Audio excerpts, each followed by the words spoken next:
All right, what's going on, everybody, here at the NECC? I am Berkeley Stevens, joined by Chase Nuclear Nukem for what is sure to be a very nice night of some lower division Overwatch, at least for our two games. Chase, how are you feeling tonight? Oh my gosh, Berkeley. I'm stupendous. I'm wonderful. And I'm even better now that I'm back on the mic with you. I know you were feeling a little under the weather last week. How you feeling now? I'm feeling better. I'm ready for the action. Should be getting the ball rolling here in just a few minutes. We're going to have ESU, the Warriors, as they're going to be taking on Arcadia. ESU is having themselves a really good season here in the Navigators division. They're coming in with a 4-1 record. Arcadia, it's time for them to turn it around, Nuke. They're coming in at 1-3, but this is a program that's got some history. We know they're well coached, they're well established, so they could honestly flip the script on their season at any point. They're looking to get that ball rolling tonight officially against the Warriors. What do you think their chances are? Because this ESU team have been so strong. Oh yeah, absolutely. I mean, Bill Rogers over at Arcadia knows what he's doing, and I think it's all comes down to mental for these lower division games. It comes down to how well you're coordinating with your team and whether or not you're sticking to your plan. We've seen teams in the Navigators divisions pull off strats that we wouldn't even believe over on the side of Huntington. So I think that there's a lesson to be learned at these lower divisions, which is rank doesn't always matter. Synergy comes down to it. We're going to head right into the lineup. First, looking at Arcadia Esports, we got Vayu, Nemo, Icy Nim, Running Gamer, Panda Girl, and Chong representing the Arcadia Esports roster. What do we see over on ESU, Berkeley? Well, on the side of the Warriors, we got Disabato, we got DH Kafka, Vanilla Jack. Love that guy. That guy wrecks on main tank. Anytime he plays Reinhardt, you gotta watch out for him because he will just bash your front line. Then we've got Halbert, followed by Deadly Pants, and finally Michael Nuke. Let's go in and talk about the maps because we're kicking off with my Mm. favorite control map, Busan, and the Nuke. How's this map pool looking after that? I love this map pool. After that, we're heading over to Eichenwald. Then we're heading down to the streets of the. We're going to escort afterwards. Then a hybrid control escort. As you guys know, we do not do assault here at the NECC. We decided to take that out this year. Very excited that we're going to be just switching to the maps that we're going to see in Overwatch 2. Yeah, which is it seems like it's right around the corner, and I can't wait for it. But for now, we're stuck on the first game, getting some good 2 tank games in before we finally make the big switch.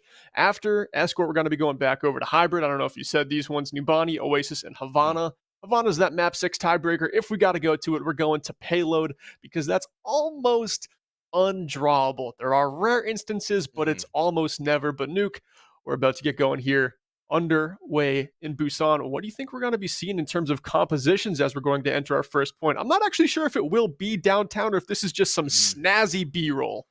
Okay, Some Sanctuary. snazzy B-roll. We are going to Sanctuary first, and I think Busan has a lot of capabilities for a lot of different map types and character types. I think that you're more than likely going to see a brawl here, but actually, as we're seeing on both sides, we're going to see Sigma Divas as your tank line.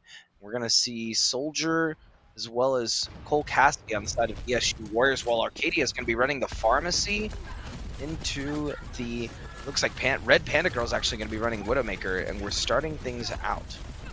Yeah, just the first glimpse at these comps, you got to think that Value might have some trouble up in the skies, going up against the double, if not triple hit scan if you want to count Deadly Pants on the Baptiste on the side of ESU. But right now, Value just raining in damage in the skies, really not having too much difficulty, takes down the entire backline. Wiped away are the supports for the Warriors, and now it should be open season.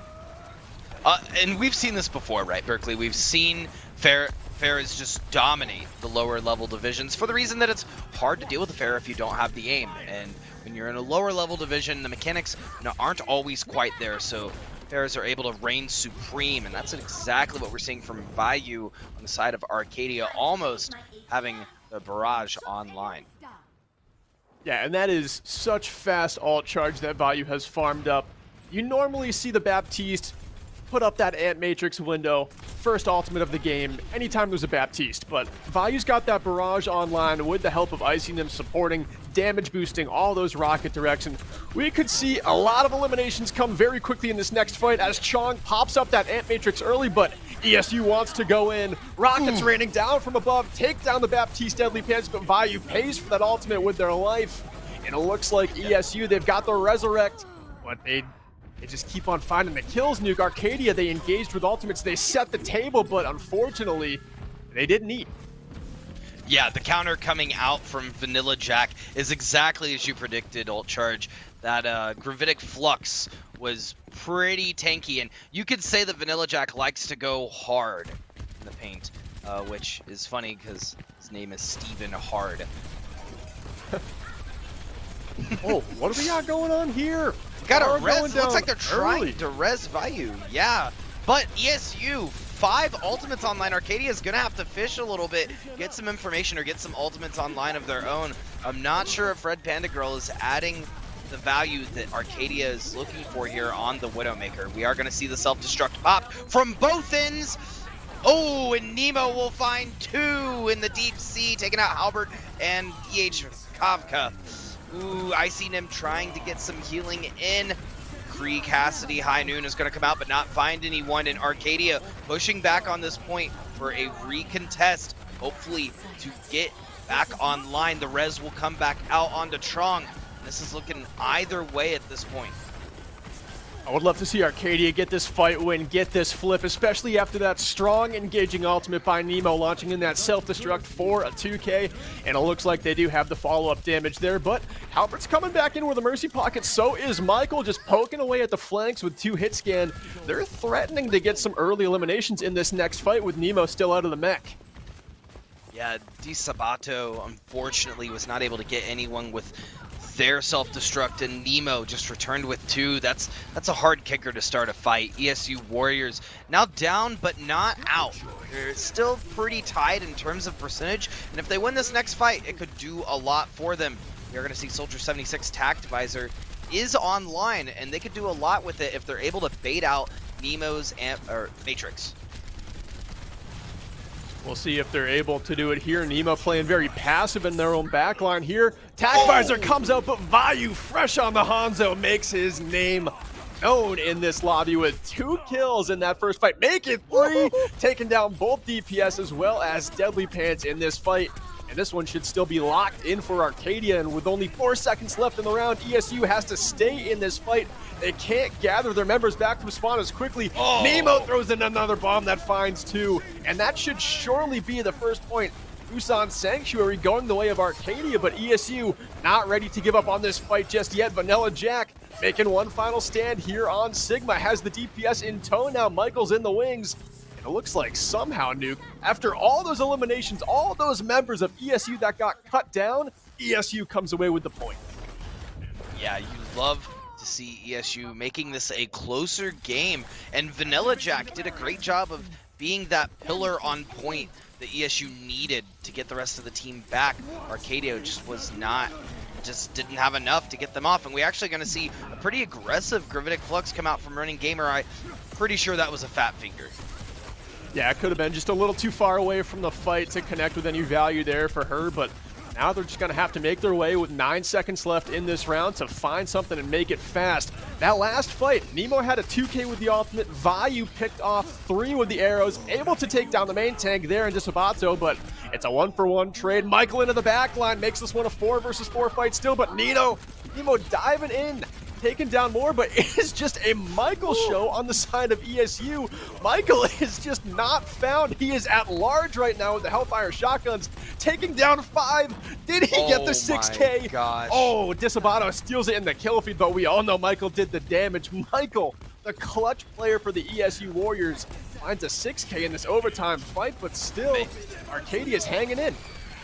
No, but it may be more. I mean, the Death Blossom is online. We're definitely going to see it before the round ends. Michael, now with the Death Blossom, the Fields of Flowers are bosoming. They're here, and ESU Warriors are going to take that first point off of the clutch play from Michael in that end game. And Nuke, I love when lower division games get close like this because it is Mhm. scrappy, it is a slugfest, it is fun to watch. Michael just brought that one all the way back for ESU, went in for a big backline flank, and as he made his way through Arcadia, he found elimination after elimination on his way, all the way up front, charged that ultimate in one fight, and then let that Blossom fly for the clutch. That's the thing about these games. Momentum is everything. And when you're kind of just thrust into the first map, it's hard to find your footing at first. Michael definitely finding it towards the end of that round and clutching it out for the Warriors. What I'm also loving seeing here, Berkeley, is we're seeing a wide spread of heroes on both sides. And both sides are not stagnant in their ways. They are very open to switching comps as necessary, as we're seeing this first fight kind of brawl out back of Mecha base. Yeah, Arcadia switches up their healing composition entirely, and then ESU are going to keep Michael on this Reaper, but they've changed up their tank line to a double shield, and at least in this first fight, it's looking very strong. And Nuke, as we know, these doorways on the way to the point here on Busan Mecha Base are so small compared to most maps, it's so difficult to get through and retake this point. Yeah, there are a couple of other ways to get to the point, but that is the most common for sure, is those doorways. We're actually going to see Arcadia trying out a different way. Once again, Red Panda Girl on the Widowmaker. Not sure if that's going to have the value that they're looking for. They do have a double hit scan into a double shield composition. That could spell trouble for Arcadia. Red Panda Girl, though, on the flank. See if we can get some picks here. There's one shot. One for the Mercy, trying to hit the second. Kind of a cluster. Everyone's kind of standing around, not able to pick the heads. Looking for, oh, and instead they find Michael with the Hellfire shotguns, not allowing Red Panda Girl to get away and putting it down. Yeah, Michael seems to be the member on this ESU Warriors team that is not afraid to get in anyone's face on the side of Arcadia. He will just call all challengers, deal with all the threats. Anyone far away on the flank, be it a Widowmaker, be it an off-tank, you name it. Michael will be there to answer the bell in the Arcadia backline. Arcadia, they've got a couple of stuns on their team. It just seems like they're not quite focusing down Michael in where he's rotating throughout the fight. They're not keeping very good track of him. If they switch that up, things could turn around like they did in round number one. Absolutely, Vayu trying to deal with Michael, like we said earlier. The Cowboy versus the Reaper not going to come out on top. The Reaper remains dominant and still looking for those souls on this map. ESU Warriors does have two ultimates online. We actually see the amplification matrix was popped in that last fight, and now we're hearing tactical visors online. Gonna find one in the name of Red Panda Girl. She will fall, finding two in Icy Nim. She will also fall, and that Reinhardt looking to charge in. Vayu looking to back up. 87% now. It's not looking very good for Arcadia here on Busan. No, it's not. Just 8 seconds left here, and ESU has ultimates that are going to be an onslaught for Arcadia to deal with, but they engage strong.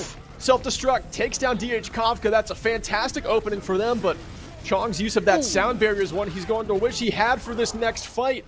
Doesn't have it to counter that Cryptic Flux. Michael, however, did Death Blossom. If you heard that audio cue, and it was stunned by Vayu did collect that kill as well, so Arcadia, despite having to deal with all of these threats from ESU, have hung into this point, but Disabato drops the hammer and could have just sealed this map for ESU. Oh, trying to go for a slick pin on Icy Nim, but she's trying to remain alive. Wasn't able to get the fade out, unfortunately. Trying to push up, and Warriors are just going to take that in a 2-0 felled sweep. Arcadia did not even contest or touch, or sorry, they did contest. They didn't even capture that point once in Mecha Base. No, a very Vanilla strong Mecha base round. Sorry to cut you off there, Nuke, but No, you're ESU, they put on a weapon in Michael on this Reaper, and then on Mecha base, they adapted their tanks to double shield. I think with those two changes, they don't really have to do much else throughout the night as long as Arcadia haven't answered that comp. Hey, I value what you have to say, and don't you ever apologize for interrupting me. You hear me?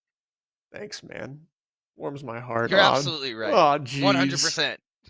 But he's absolutely right. ESU Warriors are going to take that map in 2-0 fashion. Now moving on to the next one. Arcadia gonna have to grease the wheels a little bit as we're heading into hybrid. Yeah, and Eichenwald is another map where I feel like the Reinhardt Sigma could be great for the side of ESU Warriors. I mean, you and I both know if you're a Rhine player, this is a home game. Eichenwald is his stomping ground. So I would love to see it if one of these tanks, whether it be Vanilla Jack or whether it be Di Sabato, just keeps on that German Crusader on this next German map. But on the side of Arcadia, Nuke, what kind of changes do you think they could make, be it compositionally, be it strategy? How do you think they can adapt to the kind of play that ESU is bringing? Man, well, I personally think that Arcadia may look for some switches here. It looks like they have both of their hit scan DPS in right now. Maybe they stick with the same DPS, and if that is the case, I think Arcadia just needs to switch up what they're playing. These hit scans are not working against this double shield composition. They're going to need a little bit more burst and gas in the tank if they're going to want to win. And honestly, I think Reaper may be an option and a choice to counter what we've seen on the side of ESU in the stance of Michael. It seems as though ESU Warriors tank line is really the menace right now on top of Michael. So if you get a Reaper in there, able to get the Hellfire shotgun damage off, it may provide the value they're looking for. Yeah, Nuke, I think he is a good hero to kind of lean on in terms of just going in for somewhat of a mirror matchup. And especially Arcadia, they're the only team that played Lucio Chong on that hero on the Busan map. Anytime you've got a Lucio to speed boost your Reaper around, the only hard part about Reaper's kit for a lot of players is closing the distance and having the movement to stay safe and make sure you're not focused down too quickly. If you have Chong on that Lucio and you're running a Reinhardt comp like we've seen them do, I feel like that is a good hero to go to. But last round, Nuke, they were playing a lot of Widowmaker. Do you see that working on these next couple of maps? You know, Widowmaker, it's interesting because Widowmaker could work on the first 2 points, I would say, of Eichenwald. But as you get into that last phase when you're in Castle, it's a lot harder to get the angles that you're looking for. I guess Chandelier is really all that you have in terms of those angles. So I would like to see just to switch off the Widow as a whole. It's not really providing the value that they want. There's not a whole lot of damage coming out, not really getting the picks. And you just have to find value on another hero, which I think they could definitely do. I think that it's not out of the question. Red Panda Girl showing that she can hit the shots. It's just got to switch a little bit. I think what could work well for them in a best of both worlds is having value on that Hanzo that we saw earlier, and then Red Panda Girl potentially switching over to the Cole Cassidy. Yeah, that's a good look as well. And also, I just wanted to point out that Value was on Pharah for a lot of that first point of Busan, ended up switching off, going to the Hanzo, getting some value there on Hanzo as well, but he switched off Pharah after maybe dying one time. And I see a lot of Pharah players do that. Just stick to your guns. You came in, you destroyed for 2 fights in a row. You got your ultimate first off quicker than anyone else in the lobby. So clearly, you're being very menacing on the side of ESU. You're just a wrench thrown at them that they probably weren't expecting to see tonight. So if you can do that and just take a lot of their attention from the rest of your team onto Afara up in the skies, that's when you might actually get ESU to play a little bit more scared when they can't actually keep their eyes on the main part of the fight and they're just looking at value so much of the time. True. Well, partially true. You said stick to your guns, right? I mean, I think Farah has a rocket launcher. I'm not quite sure she has guns there. Stick to your weapons. There we go. Yeah, that jump jet has a lot of value around this map, especially on the first point. There's a tower, right, looming over the first point that I think you can get a lot of cheeky angles looking around using a pharmacy. And I think that could be what ESU really needs to either put the nail in the coffin for this Arcadia team or vice versa. Because, I mean, we've seen, obviously, Arcadia run the pharmacy. And that's who really needs it. But, I mean, it's beneficial for both sides when you're attacking. And Arcadia is still putting together their first attacking comp. But we do have a look at the Warriors composition. And they are keeping Michael on that Reaper. Not something a lot of players would opt for on a hybrid defense, especially on the opening objective, but I do love the rest of their composition, really not making a lot of changes, keeping Halbert on this Soldier 76 because they probably hedged their bets that Value was going to be playing the Pharah, and I do love how Value is taking the fight here, going on the Pharah, having Icing them with the Mercy Pocket. I feel like this composition actually gets them very competitive up against ESU. Oh my gosh, Vayu actually going through a tear, taking out Halbert, and that's the only hit scan. They don't really have much to defend with else here, unless if Michael gets something cheeky, and he is. Vayu just sitting in front of Michael, and Michael saying, well, I'm just going to kill you if you're going to sit there, bud.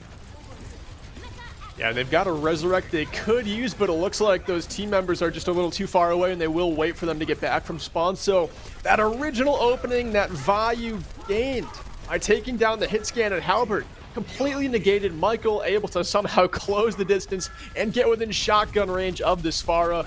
But here we go again, coming right back in, gets the boop on the high ground. That's a big first step in every fight that they're going to need. But already an early flux from Vanilla Jack. Everyone else sitting at about 60% of their ultimate. Jack just dropping the Sigma ultimate. Not the fastest one to charge up, but already at 30% to the next one. Jack is just lacing in those hyper spears, banking them off these walls into 4 or 5 members of Arcadia who are just stuck in this choke. It's going to be very difficult for them to get through if Jack keeps this up. Man, you were not kidding about the Jack attack, Berkeley, because it is strong and it is prominent right now in this composition. Having your ultimate out that fast, especially as the Sigma, is pretty special on the side of ESU Warriors. Arcadia keep finding 1 or 2 picks, but they're not really advancing on it. I think Vayu is doing a great job of hanging and finding corners around this house, finding angles, but I think Vayu needs to push that advantage a little bit more and trust Icy to follow, because ESU Warriors just keep stuffing them back behind this bridge. And Arcadia has decided that a Reinhardt on attack needs a Lucio, and I couldn't agree more. But now you've got the Lucio Mercy healing. It might not be enough for your tanks, but as long as you deal with the biggest threat on the other team, you're always looking good. Michael goes down early in this fight. Vayu trying to open up an angle here to drop the barrage. Disabato, though, counters this fight with a D.Va self-destruct that finds 2. And now Arcadia are just tooth and nail trying to stay in this fight, but it looks like the tanks are stuck in no man's land, and this one's a wrap. Yeah, unfortunately, that is the synergy that we're talking about, that we preluded this entire set with. You desperately require it if you're going to push as a team. And as we just saw, Arcadia had 2 go right, 2 go left, and 2 die. So they were just sitting ducks, waiting for the Warriors to pick apart. Another Gravitic Flux coming out from Vanilla Jack, and the rest of the ESU Warriors will try to push in on that. The Rocket Barrage coming out as a retaliation method by Vayu, but not really finding any value from Vayu. Now we're going to see the Amplification Matrix come online. They're pushing in, but it's going to be halted almost immediately by the biggest Death Blossom you've seen in the Navigators division. Michael dropping from the heavens and sending him straight to hell with the Hellfire shotguns. And Arcadia just looking stuck here, not sure how to navigate this first choke. They're still on this Lucio Mercy composition, which just doesn't seem like it's got enough utility to give their tank line. It doesn't seem like they've got much of a Mercy pocket to damage boost in terms of a damage dealer right now. They are doing a good job here of boosting up that tack visor, and that'll deal with Jack. Jack has been menacing for ESU. He has really kept Arcadia at bay, but Disabato again, anytime Arcadia builds a little bit of momentum, Disabato comes in with a 3K. Wow, and that, I have to say, that was a completely avoidable D.Va ultimate. We are going to see the tactical visor come out, which is completely unavoidable in this situation. And Arcadia, unfortunately, will not find the first tick. ESU Warriors having a very heartfelt, strong defense coming out. 0-0. And ESU, they've got all the momentum in this game, Nuke. They have not given up even a little bit of an objective now in 2 back-to-back points, winning that last round of Busan 100-0, getting the full hold to start Eichenwald. I mean, at this point, we do have a break coming up after map 2, and that might be what Arcadia need. But right now, you've just got to stay in this game. You don't get a break. You don't get a mental reset other than this little in-between rounds time that we've got. But right now, I would expect ESU to make very quick work of this attacking round because Arcadia doesn't seem to have any answers, and it seems like they will have to go up to the drawing board during the break to just try and find something that they could just do that makes this game a little bit more competitive against ESU, because round number 1 of Busan, Nuke, they had it, and it seems like ESU is the only team in this game that's adapted so far. Right, and if you want to look at it under a microscope, right, I think Arcadia is doing a great job of actually playing proactively. For the most part, their positioning is not terrible.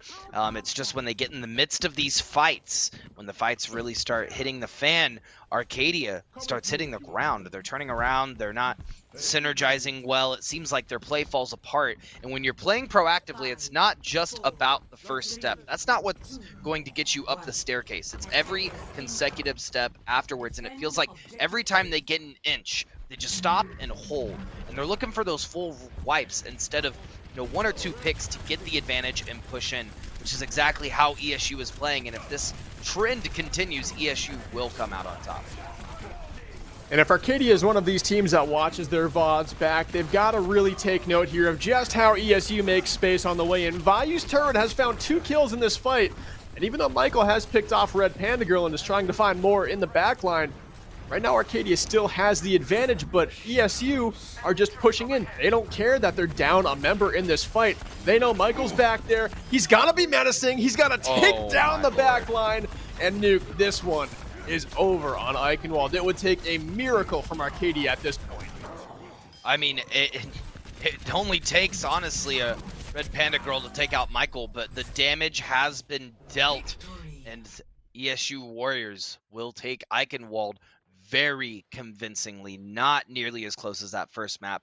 And I think it comes down to, once again, being proactive and how you push. Michael with the play of the game.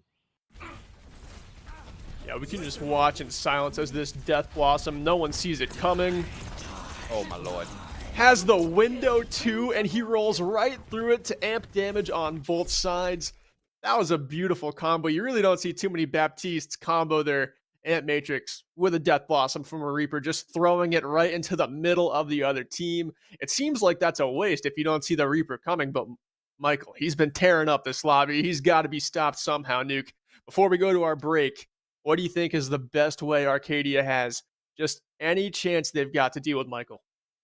I mean, if you go back and you watch Michael's POV and their attack and their onslaught of the offense, Michael did a great job of just taking inch by inch by inch. And I tell folks this all the time, there's something to be learned from other types of games that you can translate into your main game. And in this sense, you could take it from Valorant or CSGO. If you're holding an angle or if you get an advance to a point, they're not going to push you. That's exactly what Michael did, pushed up to the pillar and was dancing around the pillar, trying to shoot at the enemy Torbjorn, and then eventually wrapped around and took out both of the healers. It's a storied tale that you can now learn from on the side of Arcadia. I think Arcadia needs to replicate and have a much stronger reactive game if they're going to win this set. Well, we'll see how they respond as we're going to be heading to Rialto next, but before that, a short break, chat. Stick around.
All right, everybody, welcome back here to the NECC Overwatch. Game number 2 of the night here for us. The ESU Warriors right now up 2-0 over Arcadia, and the story has just been Jack and Michael Oh, destroying yeah. Arcadia.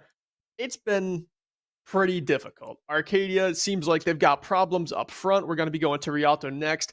I'm sure that Jack is probably going to be sticking on the Sigma, and Michael has no reason to change off of the Reaper. But Nuke, uh, before we took our break, he made the point that it doesn't seem like many members of Arcadia are ready for Michael when he comes in on these flanks. They're not turning around enough. They Mhm. don't have someone designated to either turn around and counter him as he comes in, or the point you were making, be that piece of aggression for Arcadia and be a DPS player or an off tank that just goes in deep on flanks and tries to pick the back line the same time Michael's doing it. Well, it's not even. I mean, yes, for sure. Everything that you said, I completely agree with because that was what I was getting at. But what I was also trying to convey was the fact that Arcadia just needs to move off of a pick. It seems like they keep getting picks with this academy team, and they're stopping and waiting for more picks. No, no, no, no, no. You get that one pick, pedal to the metal. You're going full force. Get in there and force that 5v6, and 9 times out of 10 you're likely going to come out on top if you have that advantage. But Arcadia is just sitting and buying their time way too often, not finding more value out of getting 1 or 2 kills, and therefore that kill comes back and then they turn around and get wiped. And it's what's been happening. It happened a little bit on Busan, but it was very apparent on Eichenwald. And here, what Arcadia is going to do, sides have swapped, by the way, so Arcadia will be defending first. They're the blue team, ESU now the attacking red team. They've thrown on a Reaper of their own. They are tired of that shotgun nonsense. They want a seat at the table that ESU is sitting at. And also, they've taken Chong from support and Nemo from tank and switched them. So anytime you switch a support and a tank like that, that really shakes up the tempo of your team. And Nuke, if they were having trouble moving in off of picks, maybe this is the lineup that'll actually get that job done. I certainly hope so. Watching Michael on the Soldier 76 looks a little scary, though. Not as scary as Halbert getting that first pick on Vayu, which could be what opens this game wide open for ESU. Arcadia still stuck on the defense, but playing this corner exceptionally well. Great hook coming out from Chong, who's now switched over to the tank side. Nemo, like you said, will be on the healer, specifically Baptiste. Chong has landed his first 2 hooks so far. DiSabato just closes in a Red Panda Girl with nowhere to run. Michael in the front door, DiSabato going up top, and they just collapse onto that kill. Vayu counters one back, able to take down Michael as Michael was trying to get up on that high ground, but Vayu has done a lot in his power to keep this one close tonight. And I love seeing them on the Reaper here just to try and keep it even closer, but now it looks like the attackers are still relentless. That self-destruct goes in, put in a good spot, but finds no eliminations. But there with the pistol in pilot form, DiSabato takes down Running Gamer. It looks like this one still favors the attacking ESU team as they've only got meters to go to get that first point. I mean, look at this masterclass we're seeing from ESU in alt economy. They use the self-destruct, they throw it in, get a lot of space, then we see the backfield dropped immediately so that they can continue this push. This is just great coming out from the Warriors. Dragon Strike almost online from Halbert. Trying to find a cheeky pick, gonna find it actually on Red Panda Girl, and I see him! The 2K, the double for trouble. Halbert keeping the namesake and just shoving that spear in the backline. Do not peek Halbert. He's looking so sharp he could cut someone out there. Taking down 2 eliminations early in this fight, going to get a lot of free ground on this payload. Chong trying to get this high ground locked up for this Arcadia squad. If they could just make their stay on this staircase, that might be the most powerful spot for them to be in, but Chong goes down. A headshot, and it just seems like it's headshot after headshot from Halbert. Michael ends this fight with a 4K visor, very flashy. The DPS players on the side of ESU are firing on all cylinders. So how many ultimates did ESU just use in that fight, Berkeley? They used 3. Chase Nuclear Nukem. Yeah, and I'm telling you right now, Berkeley, Alt Charge Stevens, the alt economy from this team is what is continuing this push and leaving them dominant on top. At this point, if I'm Arcadia, it's coming down to the synergy of ultimates above all else. They're going to need to use this Gravitic Flux with something to find value, because just leaving it up to Trong to get these hook picks is not going to cut it. Vayu now sitting on point with Death Blossom, looking to find an in, sitting at 97 health. That's going to be really low. We are going to see Vanilla Jack try to pop the Gravitic Flux. Trong coming low, but Vayu now popping the Death Blossom in the backline, and they're going to grab the Mercy. The Mercy barely getting alive and getting out after getting hooked by Trong, followed up by the melee. That was really, really close. Self-destruct now coming out on point. Gonna find it in the form of the Icy Nim. That was a very chilly self-destruct. Panda Girl now pushing it in, trying to stop the onslaught coming from the ESU Warriors. But Arcadia is having such a hard time doing it. Trong now gonna pop the whole hog, trying to push ESU back as far as possible and allow time for Arcadia to come back to this payload. And this final bit of Rialto third point can be so difficult for the attackers to get, as of course the spawns are close, but also you've got to come in and enter this building that's almost like a 2 CP point. But they just let those ultimates fall. They have so many to burn. Another tack visor that finds 3. Trying to get more is Michael, but the payload just meters away from the finish line will find its destination with 3 minutes 41 up on the clock. That is a lot of change that ESU has in their back pocket, and Arcadia certainly has a mountain to climb. But I think that I think in terms of mechanics, watching both of these teams, they're actually very similar mechanically. Arcadia just struggling to get the momentum that they need on ESU, and the synergy is unfortunately not quite where they need it. Yeah, I would have to agree. It seems like this team, you were alluding earlier to their aggression where they don't quite take the advantage that a pick gets them. And also, it seems like only a couple members on this Arcadia team know how to combo ultimates and rely on each other. And Overwatch is a 6-player game for a reason, and we are seeing that kind of depth from ESU where it's not looking like they have any weak link in a role or in a player. The players are all working together, using the shields from their tanks, using the space that Michael creates on flanks. It seems like they're all just very in tune with the tempo that they play at. Berkeley, I'm looking through the lineup, and do you want to know the only team that ESU has lost to this entire season? Boise State Varsity, Legends Division. Who is it? No, Huntington Esports, and they lost 2-3 against Huntington. And if you've watched our broadcast with Berkeley and I casting, you would know Huntington is a team that punches up. They definitely know what they're doing, and they play these really, really extreme strats for a Navigators Division team. So it is a statement to see that ESU has lost them, but 2-3, which is incredibly close. Yeah, I would have loved to see that game live. Huntington, they're in their first season as a program here in the NECC, and they come into games in the Navigators Division, and you can't practice to play against them unless you're just like, hey, scrim partner, do the craziest Symmetra teleporters out of spawn you can possibly think of. And that's the only way you can possibly prepare for Huntington. But right now, ESU, not much to say. They're locking down this payload. They lost a member in that last fight, but they just give up some space. Nuke, we always say backing up is overpowered, and now they've backed up to maybe the strongest corner on this objective. Yeah, one of the strongest corners in this entire map, in my opinion. Backing up and playing these angles, I mean, that's what we've seen from ESU all set. They have a strong game sense of playing this line of sight, whereas Arcadia struggling to find picks because ESU is doing such a good job of playing around these corners and using natural cover. Red Panda Girl trying to look for a pick, and honestly playing LOS extremely well on these 2 doorways. When I say LOS, I mean line of sight, obviously playing around the natural buildings that are on the map and not requiring a shield or a main tank to be in front of you. Chong has built up those Wrecking Ball mines, so that's a very good engagement tool. But right now, DeSabato up on the high ground, able to take down Red Panda Girl with an alt fire. Michael popping another tack visor. Only gets 1 kill there. Transcendence hooked off.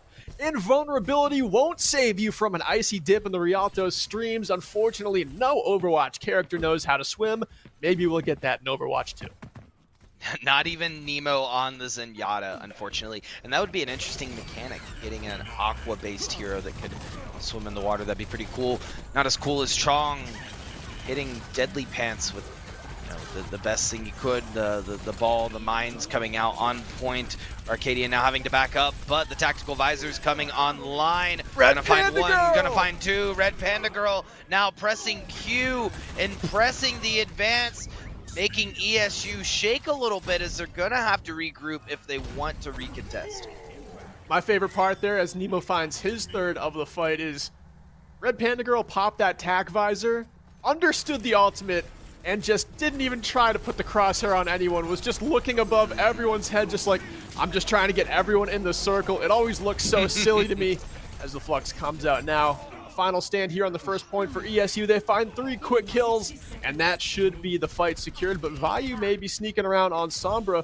Could get a very cheeky backcap if ESU just is over-aggressive. Yeah, I really like Sombra EMP having, a lot of depth in these fights. A fight can quickly just turn around with an EMP in the middle, canceling all ultimates or current abilities that are being used. And I think Vayu might be able to do something for Arcadia, trying to look for a back cap, I think, but noticing that they have Deadly Pants on point. Deadly Pants will get hacked. We did cut away a little bit. We are going to see the whole hog come out from ESU as they're trying to press their advantage, looking for Nemo. Oh, and Disapado will find Nemo. And Michael finding that, finding the teleport coming out from Vayu. Vayu a little confused, needing to lay down another. Yeah, and I think Michael just heard that second one get sent down. He immediately went looking for it. Now Michael popping the tac visor from a relatively safe spot here as overtime is already ticking away, and this is a best of 5 nuke. This is going to be over if ESU is actually able to get this full hold for the second map in a row. It seems as though they will. The strat coming out from Disapado, turning that sensitivity all the way up and spinning around, trying to take out those mines as fast as possible. They are still contesting for the moment as Chong is trying to buy time. Will any of the other members get there? That won't happen, and the ESU Warriors will win in a fell swoop against Arcadia Academy. A very good game here from the ESU Warriors. They will advance to a 5-1 record. A team to watch if you're a fan of the Navigators division. Arcadia, this was the night they were hoping to turn their season around. If they picked up a win here, I mean, that sways the whole season anytime you beat a top contending team. But Michael, play of the game, my player of the match. Nuke, I don't know about you, but if you have any honorable mentions or if you agree, now's the time, man. Let me hear it. Yeah, usually I try not to go with DPS for player of the match because I think their job is pretty implied in terms of Overwatch. So typically I'm giving it to the sports and the tanks, the unrung, true ringers of the match. But honestly, Michael had so much pressure in this entire set against Arcadia. I got to give it to Michael as well, with the honorable mention going to Vanilla Jack, which I'm sure is probably your honorable mention as well. Yeah, definitely just what Jack was doing on Eichenwald. And from watching this team previously, I knew Jack was going to bring a lot to the table, but I was not expecting Michael to step up and play the kind of Overwatch he did tonight. Just every single map in complete control, whether it was on Reaper or whether it was on Soldier 76. He was a man possessed, could not be stopped anytime. You're the player that can't be stopped. You deserve the MVP. Man, Berkeley, I want to cast the Warriors versus Huntington in grand finals of Navigators division. I'm calling it now. I'm thinking that's going to be the grand finals. Both teams are insane, and after watching the Warriors performance tonight, I can tell why. Yeah, I can too. I mean, it seemed like they played that level of Overwatch that would go toe-to-toe with a team like Huntington. Completely different style than Huntington. I mean, Huntington is just like, they throw the kitchen sink at you every game, and there is no way to prepare for it. But what I see from ESU is just a team that has all the weapons throughout their lineup to just be consistent week after week after week. And you can tell that they play great fundamentals of Overwatch. They aggress like you should, like you were alluding to, where you just inch away at the map, go up corner to corner. You play that way, you're going to be oppressive all night. I think this is a team that just gets better and better. And Huntington, even though they look so good, Nuke, funky strats can only get you so far. And that is something, even though it's difficult, that is something a team like ESU can prepare for. Very true. And, Arcadia, not to say they played terribly at all, that it was a great set. I think there's a couple of things that need tweaked, right? And I think this would be an awesome set to just sit down and VOD review and look at both sides. Look at how ESU was responding to everything they were doing and look at what they were throwing at ESU and maybe where some of those mishaps were. But I think they can definitely turn their season around. They're very, very close to doing so.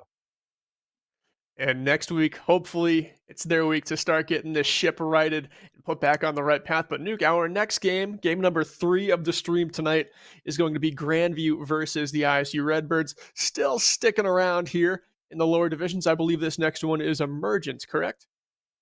You're 100% right. It's the Emergent Cyan division.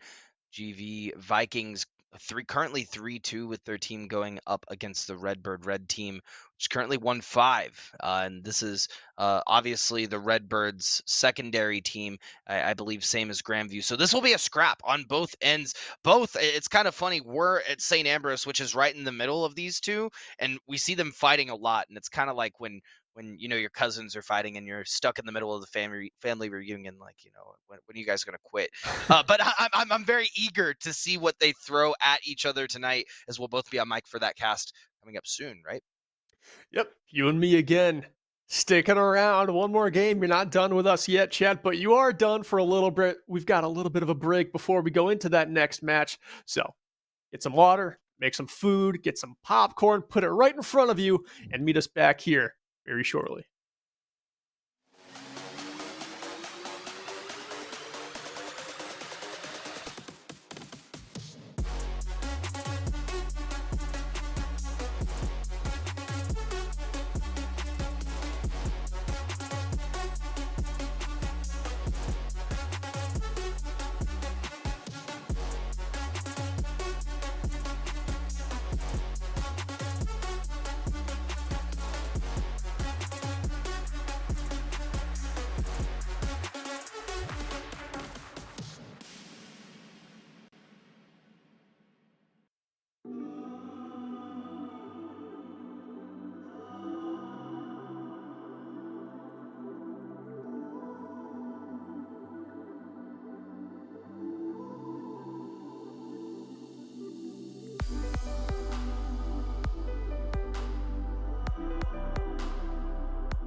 All right, ladies and gentlemen, welcome back. Or if for some reason you stuck with us through that whole break, just on in the background, and now we're finally making some audio again. I'm Berkeley Stevens, joined by Chase Nuclear Nukem, and we've got our second game of the night for you. Moving up a division into the Emergents Cyan division, we're going to have the Grandview Vikings versus the ISU Redbirds Red Team. Nuke, these are two programs that have teams at all different ranks. So even though this is a lower division, I'm expecting these teams to play some pretty high ranked looking Overwatch. What about you? Yeah, I think if you sit down for just a little bit, Berkeley, and play with your main players on your main roster and sit and watch their practices, study their VODs with them, you could learn a lot of strategy and synergy going into these games because you've watched your varsity roster and how they play with each other. So I think while we are in the emergence division, if they can pull some strats out of their back pocket, they can win. I think that's absolutely right. I mean, they definitely learn from their other teams. And of course, both of these programs have some of the best coaches, at least for Overwatch teams in the entire country. The Redbirds took collegiate esports by storm just a few semesters ago, kind of shaking how everyone kind of views what you can make a college esports team into. Their varsity team were just like, any contenders players looking to get a degree? So not only are these players just learning from, some higher ranked players on their varsity roster, they're learning from players who play the game professionally, Nuke. And that is just something that not a lot of players have access to, especially not a lot of players in the emergence or let's say navigators division. So we might see some insane strats tonight. I'm hoping it's not just fundamentals versus fundamentals. I hope we see something flashy. I would certainly hope so, especially coming from these two teams. You said it best. They both have players that have gone on to do some pretty incredible things. We're going to take a look over at the lineup over at Grandview first. We got Jerryman, Dean of Mean, Soren, Draco Lords, Bits, and Dex 99. And their head coach is obviously Eno, Nate Ragsdell. Next, we're going to head over to Redbird Red. And what are we seeing over there, Berkeley? Well, we've got Fonny Bear, who's going to be playing support this game, followed by Core, who will be on the tank role. Then we have Ghostly and Horus. Those are going to be the damage dealers for the Redbird Red team tonight. Pasta, the other support player. And finally, Spirit, who I do believe is going to be our main tank tonight. Either that or Core, but I do believe we're going to be seeing Spirit throwing up most of the shields this one for the Redbirds. And Maps, Nuke, if you're just joining us, we're going to be kicking it off on Busan, and then where are we going to? Next, we're heading over to Eichenwald. Then we'll be heading down to Rialto. Next, we'll be heading over to Numbani if we get that far. And I honestly don't think that we will, right? I mean, it's a potential. We could. Next, we have Oasis. And then finally, we're ending it in Unana down to Havana. I love it. The tiebreaker being a payload. Nuke, we have not seen a map 6 all year. I don't think this is the matchup where we're going to get our first map number 6, but I think there's a fair chance we can get over to Numbani. I mean, especially given the fact that Busan, Eichenwald, and Rialto aren't very standard in terms of like, if you run a comp on Busan, you're going to run that comp on Eichenwald and Rialto, and that'll be the story of the night.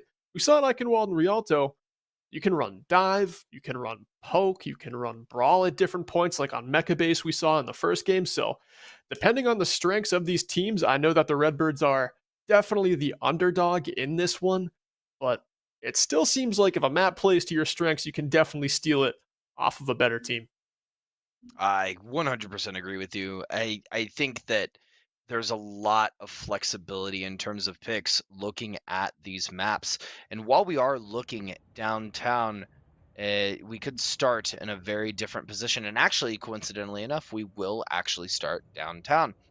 Looking at both rosters, looking like Redbird Red wanting to pull out the wheels and ride the dive composition, while Grandview Vikings will be looking at a much more traditional brawl route. And I'm a huge fan of the Redbird Red composition. It's a very, let's say, high-ranked composition in terms of how you have to just go about your micros with this composition, following up on hacks, making sure you get something into the backline that you get the abilities taken away of, and then the tanks can just collapse on it. Fonny Bear hits the speed, but Jerry with the opening elim here, headshots down Ghostly, and quickly the rest of the Redbirds fall. Wow, that is exactly what we were talking about earlier, Berkeley. If you caught our last game, we had some issues with getting a pick and then capitalizing off of it. Grandview not mirroring those issues whatsoever. Jerryman getting a headshot immediately on Ghostly, and the rest of the Grandview Vikings pushing in on their onslaught and taking out the Redbird team to cap point first. Do you think that this heavily sways in the favor of Grandview just off of that first fight? Oh my god, I mean, if Jerry is able to just headshot one of the smallest headshot hitboxes in all of Overwatch, 2 for 2 on back-to-back shots like that, it's going to be very difficult for the Redbirds tonight because you are relying on your Sombra. Ghostly now switches over to the Cole Cassidy. That composition heavily relies on Sombra getting that opening hack and then the tanks being able to pounce on it quickly. So I like how the Redbirds just waste no time and they have a backup composition ready. Jerry, you can't peek him. Keep your feet moving. Horus does not, and Horus is cut down. Scary Jerry, the geriatric, doing everything possible to keep the Grandview Vikings, the dominant red team, you know, putting Redbird Reds in the red. Another one on a Horus. Oh my gosh, I retract my statement I had mentioned earlier, Berkeley. I said, you know, at this division, I really don't think that anyone should be playing Widowmaker. And I don't know if Jerry was just watching the stream earlier and said, you know, I'm going to prove you wrong, Nuclear. But he is going through an absolute rip and tear on the Redbirds roster. I wish I could see what his scoped crit accuracy is, because this man has not missed many a shot tonight, and I don't know if it's going to start anytime soon. So Maywall's thrown up. Jerry hits another headshot. If you're watching the kill feed as Pasta gets sent back to spawn. Jerry with another body shot there on the Fonny there. Both supports on the side of the Redbirds are cut down. It is the Jerry show tonight, folks, as Grandview are taking over Busan downtown, and it is Jerry headlining the marquee. 100%. Oh, and falling down. Ghostly immediately falls into... oh my gosh, falls into a remake. Jerry getting a kill on the Lucio, and there's just so much happening. Grandview Vikings are shredding Redbird Red right now, and they have no response for this Widowmaker. And the map pool tonight, not a lot of teams can break out a Widow like that. I don't think Busan has many more points. Maybe Sanctuary, probably not here on Mecha Base, at least not quite as effective, but Jerry was a showstopper that last round, and I would believe he continues to play this hero on Eichenwald, on Rialto. He can get away with it on New Bonnie. The first 4 maps of this map pool, he should just be running the table. Jerry did switch over briefly to the Cole Cassidy. Now, you know, hovering Symmetra, that may be the pick here. And if the accuracy is as clean as it was on Widow, this laser could be an issue for Redbird Red as we do head into Mecha Base. Redbird Red opting as well to keep the same comp that they had the last time. They're going to run with it again. Maybe it works without having a Widowmaker picking apart their backline like Jerryman was doing. Jerryman, yes, switching over to the Cole Cassidy, so the aim will still be online. Playing around this corner beautifully, Redbird Red trying to create an opportunity. Spirit, it looks like the Immortality Field will get dropped, and the Earth Shatter coming out immediately? What? Draco Lord immediately hitting the Earth Shatter and capitalizing for the rest of Redbird, or for the rest of Grandview. Redbird now caught on the back foot. Yeah, Draco Lords, look at that ult charge. Already pretty much tied with Spirit here. Spirit locked down the corner, held up the shield for the team. That is a job of the Reinhardt, but Dracolords just comes in swinging for the fences, takes complete control of Spirit on the main tank, not only backs down Spirit, but never stops there, but Spirit comes away with a nice fire strike, scorching Dex through that Ant Matrix, and that buys a little bit of space for Redbird here. They've got to capitalize quickly. Ghostly with another kill there onto Jerry. This is the best chance they've had all night at a fight victory, and it's 2 more there for Pasta and Ghostly. It looks like this could be the first flip for the Redbirds. I very much believe it will be. I mean, it's a 5v3 situation. Boris now pushing in, finding one, looking for the second in the form of Fonny Bear. Sorry, the form of Dex99, gonna take it out now. And the first flip will happen in this series, Redbird Red taking it. Grandview, though, was able to get 40% on the board, and the ult economy is looking pretty clean all across the board. I like what Redbird is doing here, just, you know, amping up the aggression a little bit. They can't get caught out, though. A big slam, Spirit. Disgusting finds 3 shatter stuns there, but they've only got 1 elimination out of it, and Bits in the meantime dives into the backline, taking down Pasta and Ghostly, following with another kill onto Fonny Bear, and Bits takes over this fight and should surely get the point back for the Vikings. You know, a point that we had not even discussed, Berkeley, is when you have a team that is, you know, a academy team or a second roster on your roster that can learn from your main roster. Oftentimes when you're at this point in the season, if someone on your main roster or your secondary roster has poor grades, or they immediately turn around. I'll get to that in a second, but Spirit dropping the shield, and we're gonna see the Lucio beat drop to follow suit as well as the backfield. Redbird Red really looking on the offensive here. Grandview Vikings does not have much in their back pocket to utilize, but they seem to be getting picked apart one by these birds. Grandview, the Vikings are now falling in a fail swoop to the Redbirds as they push in, take point once more. As I was saying, to just quickly go back to that point, Berkeley, this is a very comparable time of the year. A lot could happen between these rosters, and truthfully, we could see some of the main players playing on the Redbird Red roster or vice versa, but it definitely looks like both of these teams have learned from their main roster counterparts, and it is showing. Yeah, the Grandview Vikings definitely playing up to par here. Jerry's high noon finds 2 through that Ant Matrix. Jerry's not done there, though, with a kill onto Horus in addition, finding 3 in this fight on his own. And it looks like Grandview, they've got this flip in the palm of their hands, but it's not quite final fight as they're sitting at 77%. Redbird will get another attempt here. This is some back and forth action. We are seeing some insane volleys come out from both sides as Ghostly decides to swap over to the Soldier 76, maybe get some extra healing out for the Redbirds roster as they try to push in this final point. Spirit does have Earth Shatter, but it is going to get stunned out, and it's going to fall Jerry, man, with the clutch stun and taking and picking apart Spirit. Now Bits is going to get the remake kill on Horus. Dean of Mean will follow suit, and man, Grandview Red taking this first map convincingly. Yeah, I mean, Redbirds were able to get a couple of flips there in point number 2, but this first map of Busan could tell the tale of this game.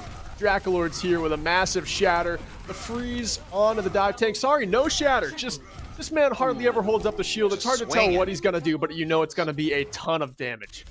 Swinging, big swinging out there, and that's what you love to see from a top-tier Reinhardt player.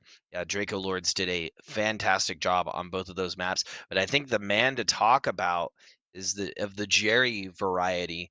Correct me if I'm wrong here, Berkeley.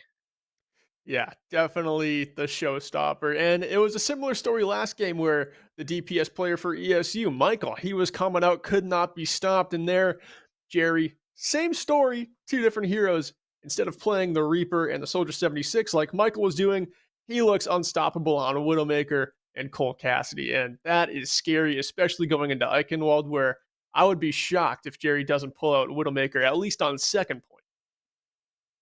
Yeah, and if you have as strong potential with these hit scans as what Jerry is currently showing us, there's a lot of variability to what you can switch to, right? Say the Grandview roster and these more payload-esque maps on both Hybrid and Escort have a hard time pushing these points and winning these fights, catching Redbird off guard. Grandview could have Jerry just switch over easily to an Ashe, and now they have a Bob in the mix with all of these headshots coming out. I think that the flexibility Jerry is showing while remaining consistent on these headshots is gonna keep the Vikings ahead in this set. Redbird Red really needs to find a response, and they have to find it now. Yeah, they do. And what's interesting about this game so far, Nuke, is a lot of the timing usually comes from actions that your tank players are making. But in this, we're just seeing Jerry opens up with a pick, and that is just the green light for the rest of this Grandview Vikings team. And I mean, the weakness that we were seeing Arcadia have, like we keep saying, is they didn't capitalize on an elimination. They didn't hit that green light and go. But this Grandview team wastes no time. They smell blood in the water. They go hunting. And it is fun to watch just how quickly they get after kill. Yeah, and Redbird isn't even playing awful at all. I mean, they are playing exceptionally well. It's just Grandview is edging them out so far on every single map. Gonna get a quick pan over on the castle as we're heading over to Eichenwald, which we may see a little bit more from Draco Lords on this map. A little bit more sauce. Just got to reach in the fridge and grab it. Tell me, do you think that we're going to see more brawl comps on this map, or do you think some dive might make an appearance? Honestly, Nuke, I think Eichenwald is one of the best maps in the game for double shield. It's a bit of a crutch composition, but there's great pathways that the attacking team just has to navigate to that the defense can always keep space in between. But it looks like we're probably going to be going back to Rhine Diva most of this game. I'm pretty sure those are the comfort picks for both these teams. I know Dracolords and Spirit, both Rhine players. And as we could see from that last map, if things are going the way they are for Dracolords and he's just able to swing the hammer nonstop and almost never shield, I wouldn't imagine he wants to play anything but this German Crusader. Oh, yeah. I mean, that's exactly what we're seeing right now. Jerry, man, is hovering Symmetra again. But I have a strong feeling the Hanzo's going to come out because that's exactly what he was hovering right before. Maybe the teleporter's going to come out. They're going to go for a cheeky strat first.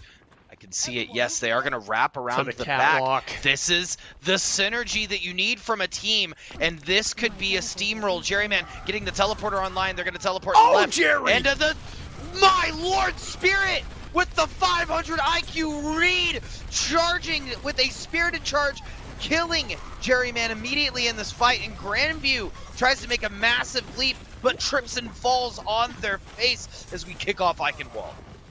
That was a great play from Spirit. Doesn't stop there, takes down both tanks as well. And that's what Spirit needed to do. Got a little bit bodied there on Busan Mecha Base, especially in that first engagement where Dracolords just won the race to the Shatter by a mile. Right here, Spirit showed up, changed the tempo of their team's play, and that honestly builds a lot of momentum for the Redbirds as they weren't able to win very many fights in Busan. So that's a great start for them here. Oh, a beautiful start on their end. Redbird doing a great job of grouping up, and the synergy from both teams is being immaculate. Draco Lord's 96% to Earth Shatter gonna come online. So is the Batfield looking for a cheeky flank and gonna find all five. Pushing on point now is Grandview doing everything they can. The Redbird roster trying to stay alive. Self-destruct will come out, not find anyone. Horus gonna take down Jerryman, and they're actually gonna trade Jerryman, also taking down Horus. We're getting a top-down view now of point, so you know exactly what's going on in the action. Dean of Mean trying to stay on for the cap. It is a 3v2 situation. The beat's gonna get dropped on the side of the Vikings, and the immortality pill will get dropped as well. Self-destruct coming online as they're pushing back Redbird Red, dropping the beat of their own and beating back all of the Vikings to whom they came from. It's gonna take more from the Redbirds here. Ultimates expended, but none of them finding a ton of value as the Blizzard comes out for Dean of Mean, and that'll certainly seal it here as the Redbirds are frozen in their tracks and ticks begin to be taken. And it looks like there won't be much of a contest here for the Redbirds as there is just too much distance between spawn and the first objective, and that'll throw up over 4 minutes on the clock as we make our way into the streets phase. But Grandview, they invested heavily there. They used everything but Jerry's Pulse Bomb, so this could be an economy fight coming up, Nuke. We might see their momentum taken away from them if Redbirds get an early fight win, but Grandview just choosing to invest ultimate after ultimate to stay in the fight. Jerry throws the Pulse Bomb, but who makes the better play but Core with the eat up with the Matrix, and then from the top turnbuckle, Dracolords comes in with a pin onto Horus. The Shatter finds nothing but a blue barrier. And now it's just an even fight, 5 versus 5, but Ghostly goes down in a duel against Jerry. Spirit getting battered here, backed up, has the Shatter, but no time to use it, and the Grandview Vikings continue to advance through Eichenwald. Please, I have to have just the wrong notes here. My eyesight is going poor, but is this Emergents? Are we sure this is Emergents? Are we positive? Yeah, I mean, this is Emergents, but both of these teams are running mirror comps. They're speed boosting their Reinhardts. It's some fundamental Overwatch. It's nothing flashy, but it is fantastic to watch. I don't know what you're talking about, Berkeley! The massive Earth Shatter comes online from Spirit yet again, pushing in, and this is insane! Fundamentals are apparent, but I am telling you, man, the strats from both of these teams are coming out. Even the cheeky plays we're seeing from Grandview, trying to use these sim teleporters to their advantage, and the back and forth brawl action is nothing short of spectacular coming from both of these teams, and I think both of our analysis was right at the beginning of the set. They have learned a thing or two from their main teams 100%. And it's nice to see this map kind of turn around after Busan, where Grandview was not given much of a challenge from the Redbirds, but here Redbirds are playing Eichenwald phenomenally well, just putting fight after fight right into Grandview, swinging for the fences in a heavyweight bout. But here, Costa opens up with another first pick. Both tanks go down on the side of the Vikings, and it looks like they've got no hope left in this fight. They're choosing to back out with a speed boost, and that's certainly the smart play. Very smart. At the same time, we are seeing Bits jump off the edge, deciding to end it and regroup with the rest of the roster as necessary. A minute and 45 seconds left on the clock. Redbirds still have some time to defend, and the Vikings have a little bit of a ways to go. Ghostly sitting with this high noon do a lot for the roster, though, and we are going to see Matrix popped. We're going to see the Earth Shatter dropped from Draco Lords as they're pushing in, but the Immortality Field will save a majority of the roster. Dracolord's falling low, and Core putting the nail in the coffin. Spirit trying to get a cheeky dive, but gonna go right into an ice block, and then right immediately next into a self-destruct. 1 and 2. It's getting nuclear out here, all charge, and Grandview Vikings are looking like they're gonna make this push happen. Yeah, reaching deep into the tank to find the resources necessary to get this second point. And they started with over 4 minutes on the clock, and the Redbirds were able to chip away 3 minutes of that. If they can put up a good defense here on our third point, chip off the rest of the clock, it actually gives them a solid win condition if they're eventually able to complete this map. It's like we talked about before, Berkeley. The last part of Eichenwald here is almost like a 2 CP. You have to get a full wipe because that spawn is incredibly close. Big shadow there. I love it. Spirit just keeps on laying them down, following up with the damage himself. It's that fire strike, swinging for the fences to connect onto Dean of Mean. And that takes down the damage dealers on the side of the Vikings. Vikings, again, I like what they're doing. They just go for quick resets when they go down a couple of members, and they get the most fights possible out of each map. And now, going right back in. Everyone's back in. Jerry throws a pulse bomb. That one connects onto Pasta. But still, it looks like the main tank, Dracolord's, struggling with resources. The Diva Bomb goes in, and it's going to blow up Spirit. Now there's a free shatter on the doorstep for Dracolords. No shield in the way. And this just could be Eichenwald completed.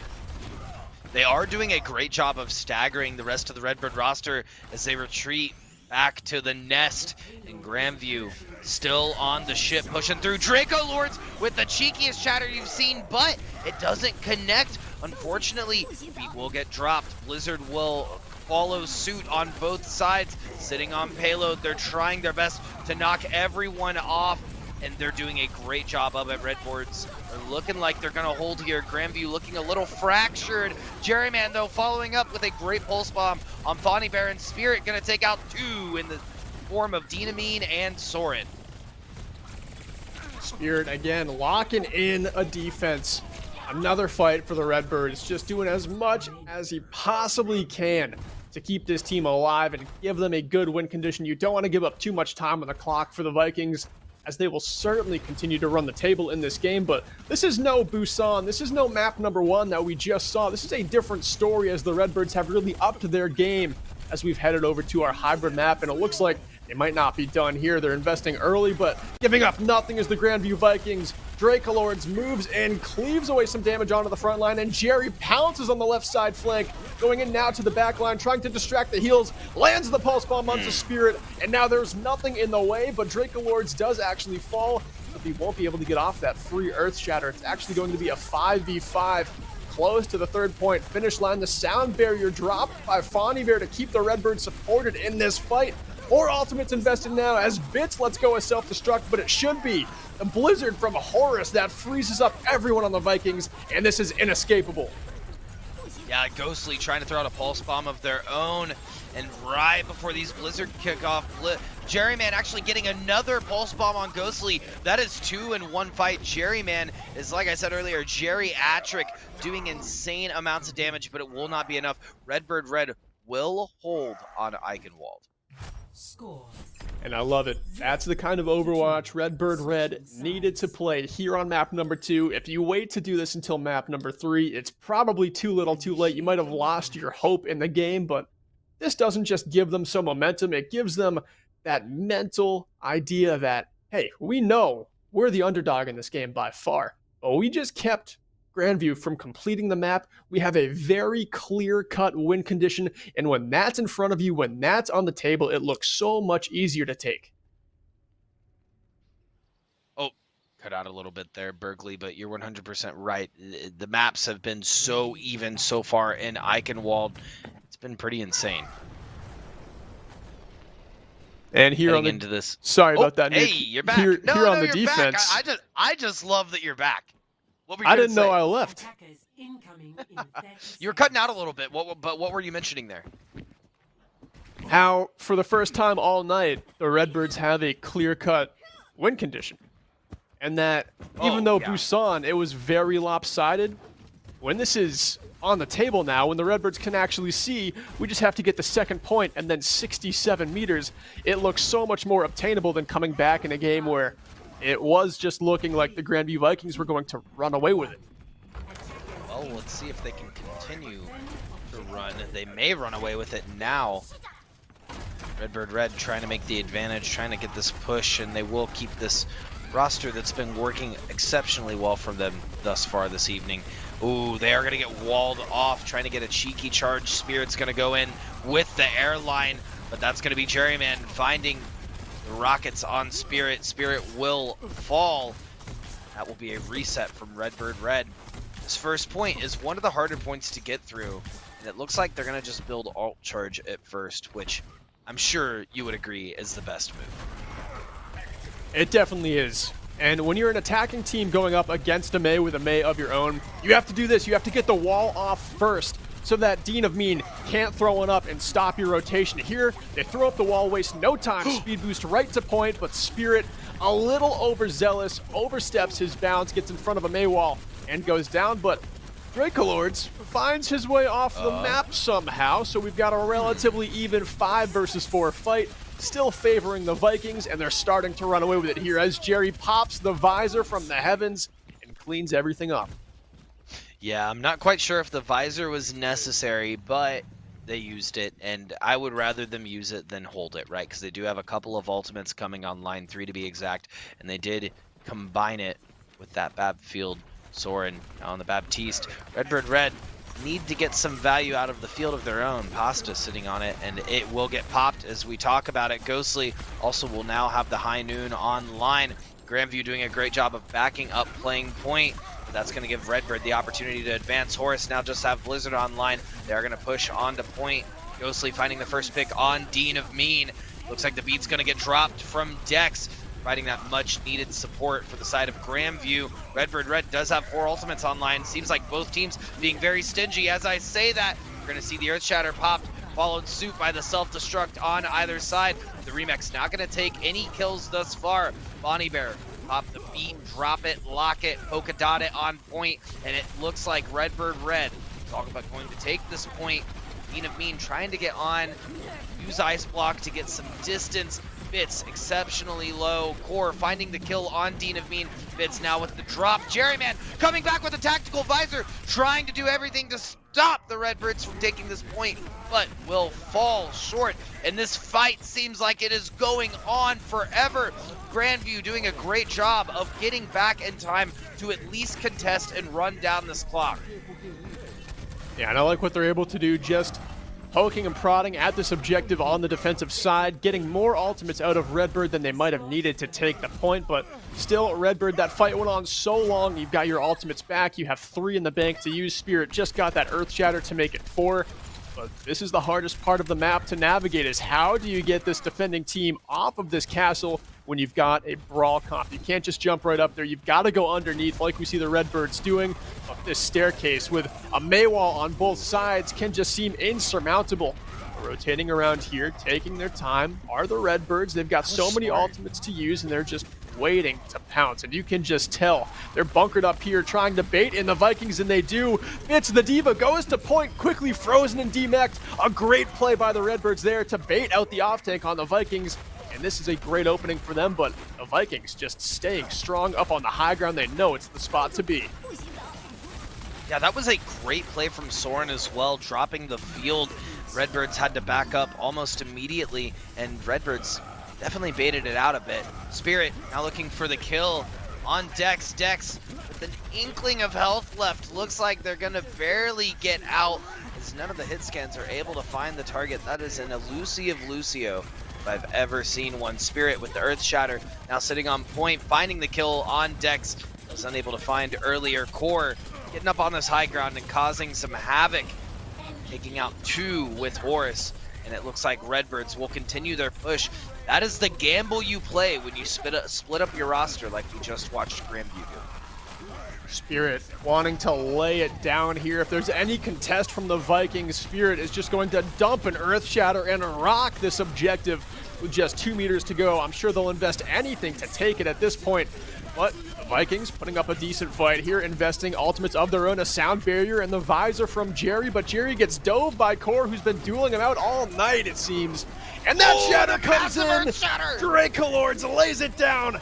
Filthy play from the main tank from Grandview, and that'll clutch the point with just a meter to go. He swings for the fences and he hits it out of the park. Swooping in like a dragon, Draco Lord doing everything for this Grandview roster as they're looking to hold, and that opened up that fight. Now Jerryman did cause a lot of damage and forced Core to pull off of the main objective.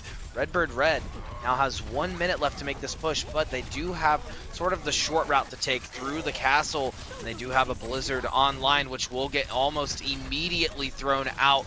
Not quite going to cover objective though, as the rest of the Redbird roster will be able to back up. Ooh, cheeky boop coming out from Dex 99, knocking Horus off the map, and Redbird Red needing to back up now so they have time for a second touch.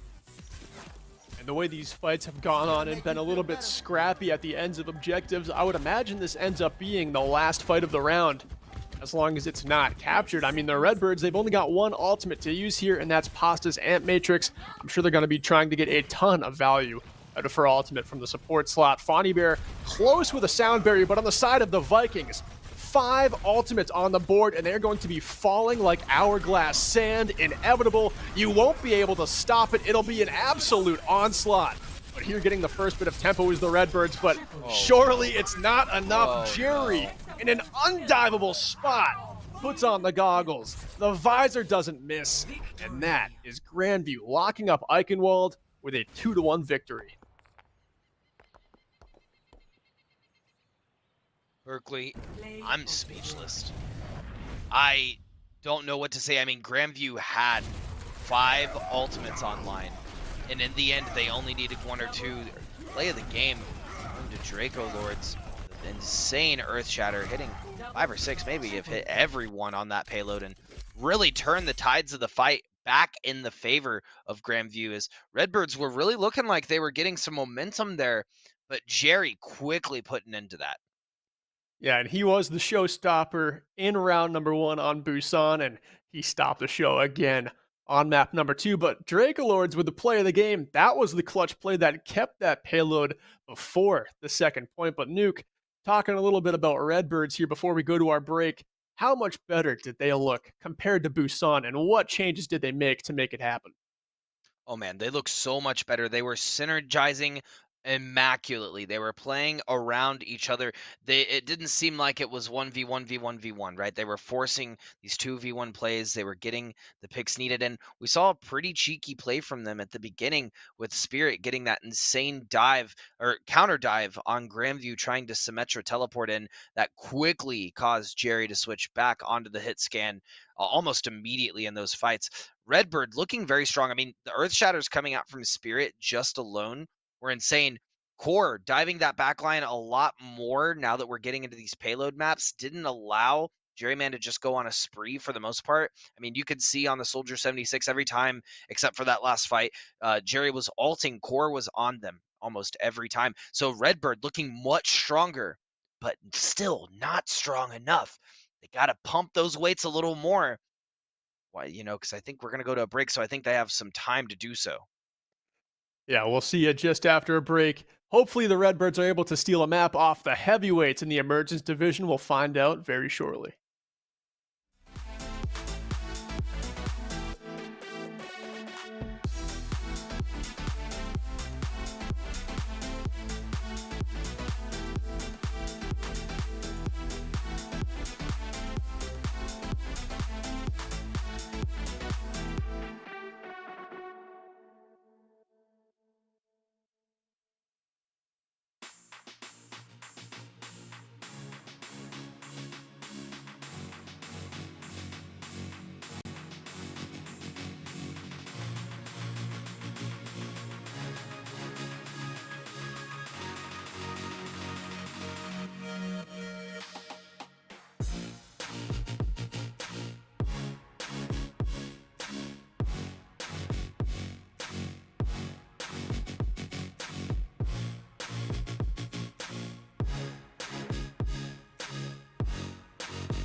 All right, welcome back to the action here for game number 2. Berkeley, Alt Charge Stevens, joined by Chase, Nuclear Nukem.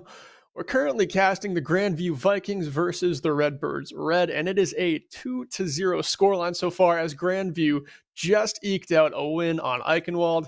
They didn't capture the whole map, but they gave up even less to the Redbirds. But Nuke, like we were saying before the break, it was a different story for the Redbirds this time around. How has this game changed since map number 1?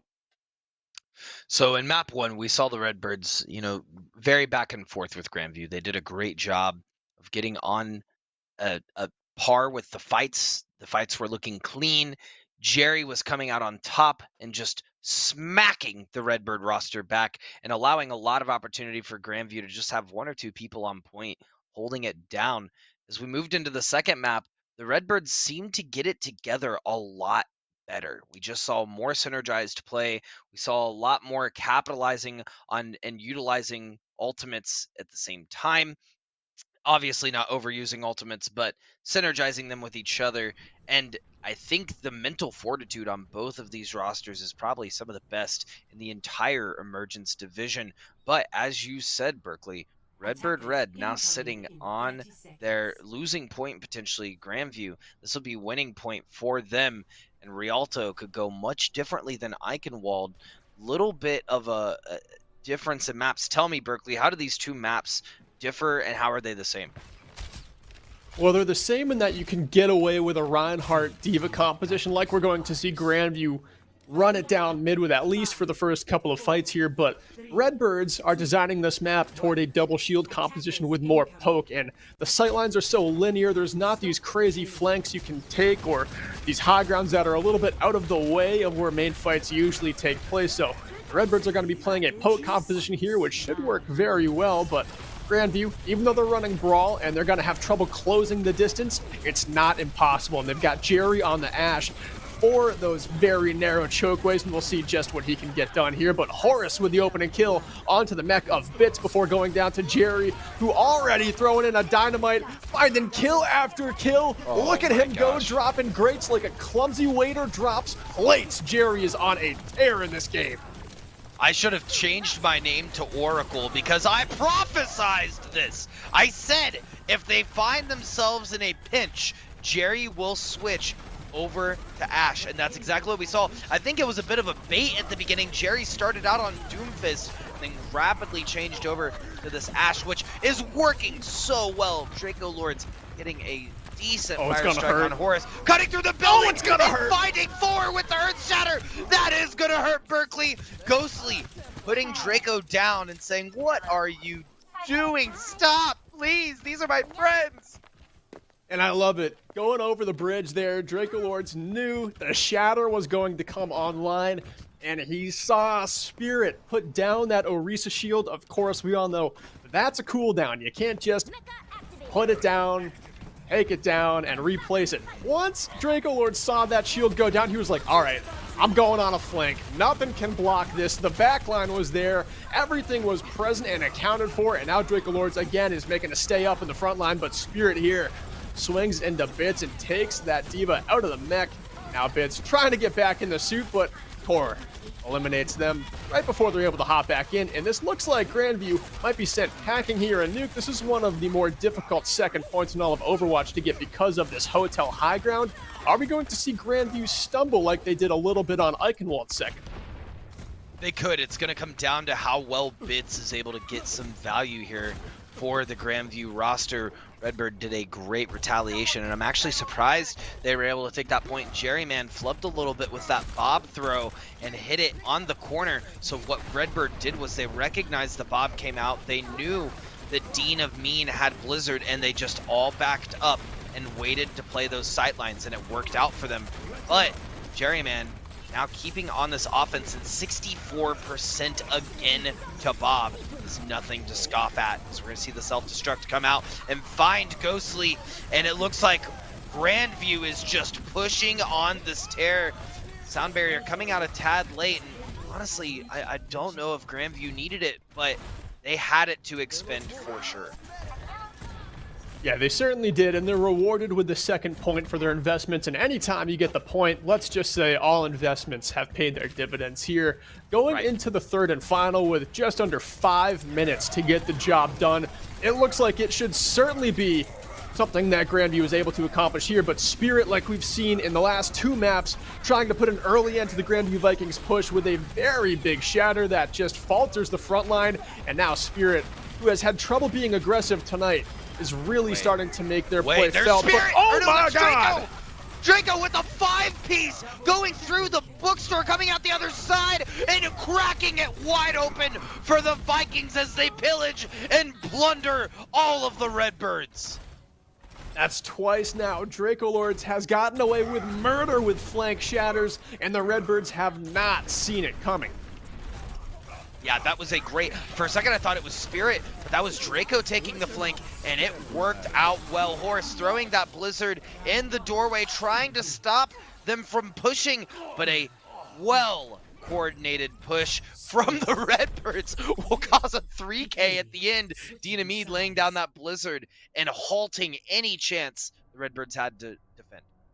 And even though the Redbirds made that last map on Eichenwald look a little bit close, that's Draco Lords just saying, never forget how we got here, because someone will remind you, and Draco Lords just steps up and lays down 2 massive shatters that get 2 objectives in this game. We were talking about how Jerry Man was just a showstopper, but I think over Eichenwald and definitely here on Rialto, Draco Lord, the main tank on the side of Grandview, has just turned it up a notch. Yeah, the Lord of Dragons is doing as the namesake says and breathing that hot, hot fire. It is a hard mountain to climb for the Redbird roster, getting around both Draco Lords and Jerryman. Because, I mean, if you take out one, you have to deal with the other. And the rest of this roster, I mean, Dean of Mean also doing a great job of getting these Blizzards out and ensuring that they can push their advantages. I think what the Redbirds need to look for is taking out either Jerryman or Draco Lords early in this fight, and then picking apart the rest of the team, because the current strategy is not working for them. No, it's not. They had a couple of right pieces to the puzzle on Eichenwald, but it just seems like Grandview, like we've said, the best teams adapt.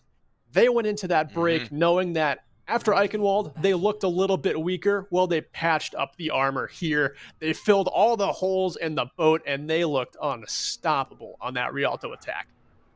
Yeah, it is looking insane for the side of Grandview. And I saw Jerryman briefly hover over Hanzo. And don't get me wrong, the Ashe is working great, but I would love to see this player jump on Hanzo and 1v1 Ghostly. That might be the inner Hanzo man in me coming out. But alas, we're seeing a little change on the roster on the side of the Redbirds. They will be pushing this time, and they're opting for a double shield comp with Orisa. Tell me, do you think this is a move, Berkeley? I think it's what they've probably scrimmed all week and determined that it is their best composition on this given map. So I trust their decision making here, but when you're going up against a team like Grandview Vikings, who have a Reinhardt player who's not afraid to just swing into your double shield comp, close that distance himself, and really make the game all about a brawl comp, it's just tough to say that this is the composition that's going to work for them. We'll have to see how much value the DPS players get in the poke. I mean, Orisa is great until you have a Rein in your face, right? Then it's a lot harder to deal with. And as I say that, they peep around the corner. Ghostly on the flank now, looking for a couple of picks, but we're seeing a very, very great line of sight play coming out from Jerryman, recognizing they're now up top, telling the rest of the Grandview roster what is up, where they're at. Ooh, Ghostly getting a great shot, trying to get a pull, and this is exactly what we're seeing. It's exactly what I said, Spirit, trying to get these pulls, and Ghostly trying to follow up to get 1 or 2 picks as necessary. Ghostly is going to find it on the case of Jerryman as well. Crack open this fight for the rest of the Redbird roster as they push in. Vikings are doing the best that they can to hold, but will it be enough? I don't know, the Vikings backpedaling a little bit here, but Draco Lords again starting to make a play, just steps into the front line, looking mean, sends a fire strike through, but it's eaten up there by Core's Matrix, and that builds a little bit of momentum here for the Redbirds as they seize this opportunity to find a couple of kills and start to step forward, but Grandview still hanging around like an unpaid bill. Man, and Bob is now put out on the corner. Redbird looking to rotate inside the hotel up and around. And wow, massive Dragon Strike into Gravitic Flux coming out on the side of the Redbird roster, hitting all of Grandview, but Grandview's sound barrier will save them for the time being. Horus does have copy online. Self-destruct will come out from Bits, not finding anyone in core, going to punish that play for sure. Redbird Red doing everything they can to maintain this push, but the Vikings are doing a great job of just holding and playing around one or two players to make this defense hold happen. Yeah, this one has been pretty scrappy to this point on this corner, but Draco Lords lays down another one, but no follow-up damage finds the backline, and those eliminations are not found. No one on the side of the Redbirds gets cut down despite a massive Earth Shatter pulled out by the main tank from Grandview yet again. They'll just have to be squaring off along this blue wall corner here as the Redbirds try and back him on down. That Diva Bomb is able to somehow take down Draco Lords. It looked like he had it shielded, but no, it's not the case, and the Redbirds now have 4 eliminations in this fight. They're starting to cut down the Vikings, but the payload is just far enough where the Vikings could get back in time. They may. This is going to be a very hard point to contest. I think the Vikings are opting to back up anyway. They're going to allow Redbird to take this first point as they now move on over the river in Rialto, trying to push over the top of this bridge. And this is a long sight line, and if there's anything I've learned, Jerry Man loves these long sight lines. Ghostly doing a great job of putting the damage out on Bits, tearing them to bits, if you will. And now going for an ultimate cheeky up top. It's gonna hit all of their tank line. Ghostly demeching one and killing Draco Lords in the process. This is continuing to snowball, and Grandview finding themselves heavy on the back foot as Redbird is stomping on the toes. Supercharger comes out, and they're looking to clean up. And this is fantastic positioning we're seeing from Redbirds right on this staircase. The perfect angle you want as the defense comes out of that second point spawn. It's the best sight lines, and when you have Spirit with a supercharger, there's really nothing you can do to stop the attack. You just have to go next like Grandview does here with just meters to go, but it doesn't look like they're able to touch in time. Up there, it says 0.00 meters, but to me, that means this objective was capped in Grandview. Just a little bit too late to the action. That was incredibly close, and that could have dictated the entire pace of the rest of the set. As the Redbirds now continue their push, and they have 3 ultimates online. The economy coming out from this roster has been nothing short of spectacular. You're going to see the battlefield dropped on the side of the Redbird Red roster. They're not going to find anyone with the Gravitic Flux, though. And Core now backing up with Spirit and the rest of the team, Spirit and gang, as GV Red is holding and doing a good job of beating the Redbirds back. Yeah, the Redbirds are playing probably their best Overwatch of the night, but right now they're a flower blooming in a very dark room as the time is still so lopsided for Grandview. 3 picks for Ghost. They are going to get this payload pushing even farther, but still, the Redbirds losing up on the clock, and it doesn't look like they have many ultimates to use to close out this map, and Grandview has 3 to burn. I don't know. Grandview has, you're right, they have 3 ultimates. You're right, Redbird Red does not have as many. Add that backwards. Self-destruct coming online. Jerryman's gonna throw out the Bob. Bits gonna have a mech back in the back pocket. Draco Lords, it almost looks like the shatter won't connect, but it will. It's gonna hit everyone. Now we're seeing Horus with the change. 68%, 75%. This could be what Redbird needs. The self-destruct will come online. Unfortunately, it won't kill anyone on point, but it will take out Jerryman. Now back in the Echo suit. Redbird Reds will stop for now. They have 2 minutes left on the clock, but as you can see, Grandview has already beat them in terms of clock time. They did it with 3 minutes and 57 seconds left on the clock. And on a payload map too, where you are not rewarded pretty much anything for overtime. The time bank is everything. Even if you get it with 0 seconds, you'll have a chance to attack, right?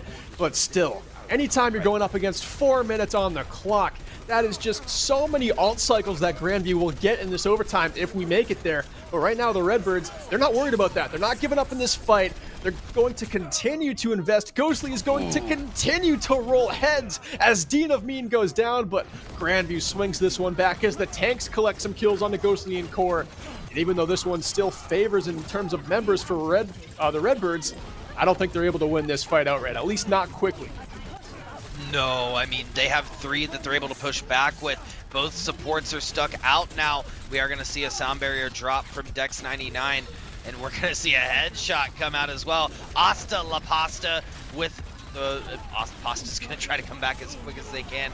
Dragon Strike now coming out, and Grandview going through a terror, taking out 3. Dragon Strike almost all for naught as Ghostly turns to the Shadow Realm and regroups with the rest of the Redbird roster, who has maybe 1 push left now on Rialto. This is map point.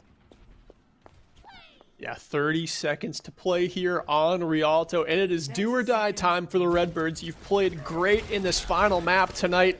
This match for the Redbirds has only gotten better for them in terms of just proving how they can play to themselves, but it looks like tonight just might be Grandview's night as they've still got ultimates to burn. Dracolords will have another shatter to use here, and he's been laying them down and making them look fat so far, but Core here throws up the Gravitic Flux, able to take down Soren, finds a little bit of damage there on the Dean of Mean, but Grandview coming back into the fray as Jerry throws a bomb into the mix. Dracolords does go down, but simultaneously does Spirit.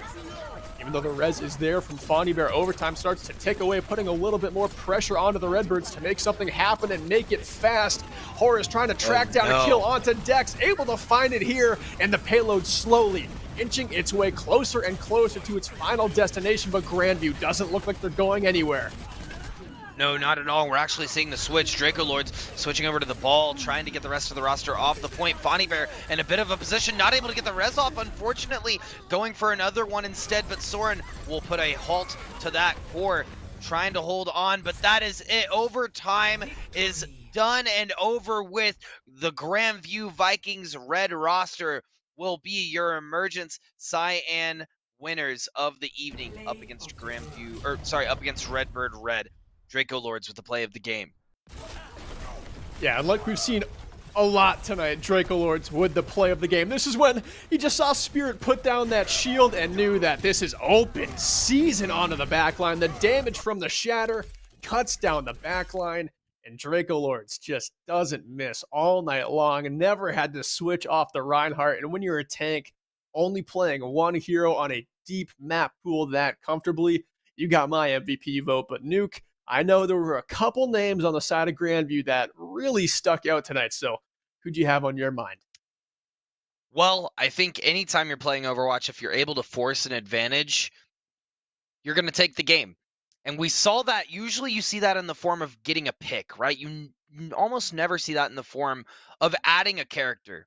And in every single fight, go back and watch the VOD, every fight in that last map of Rialto, Jerryman had Robert the Robot online on payload almost every time. I got to give it to Jerryman. Map 1, we saw the insane Widowmaker headshots. Lights out. Kept up the lights out, literal lights out.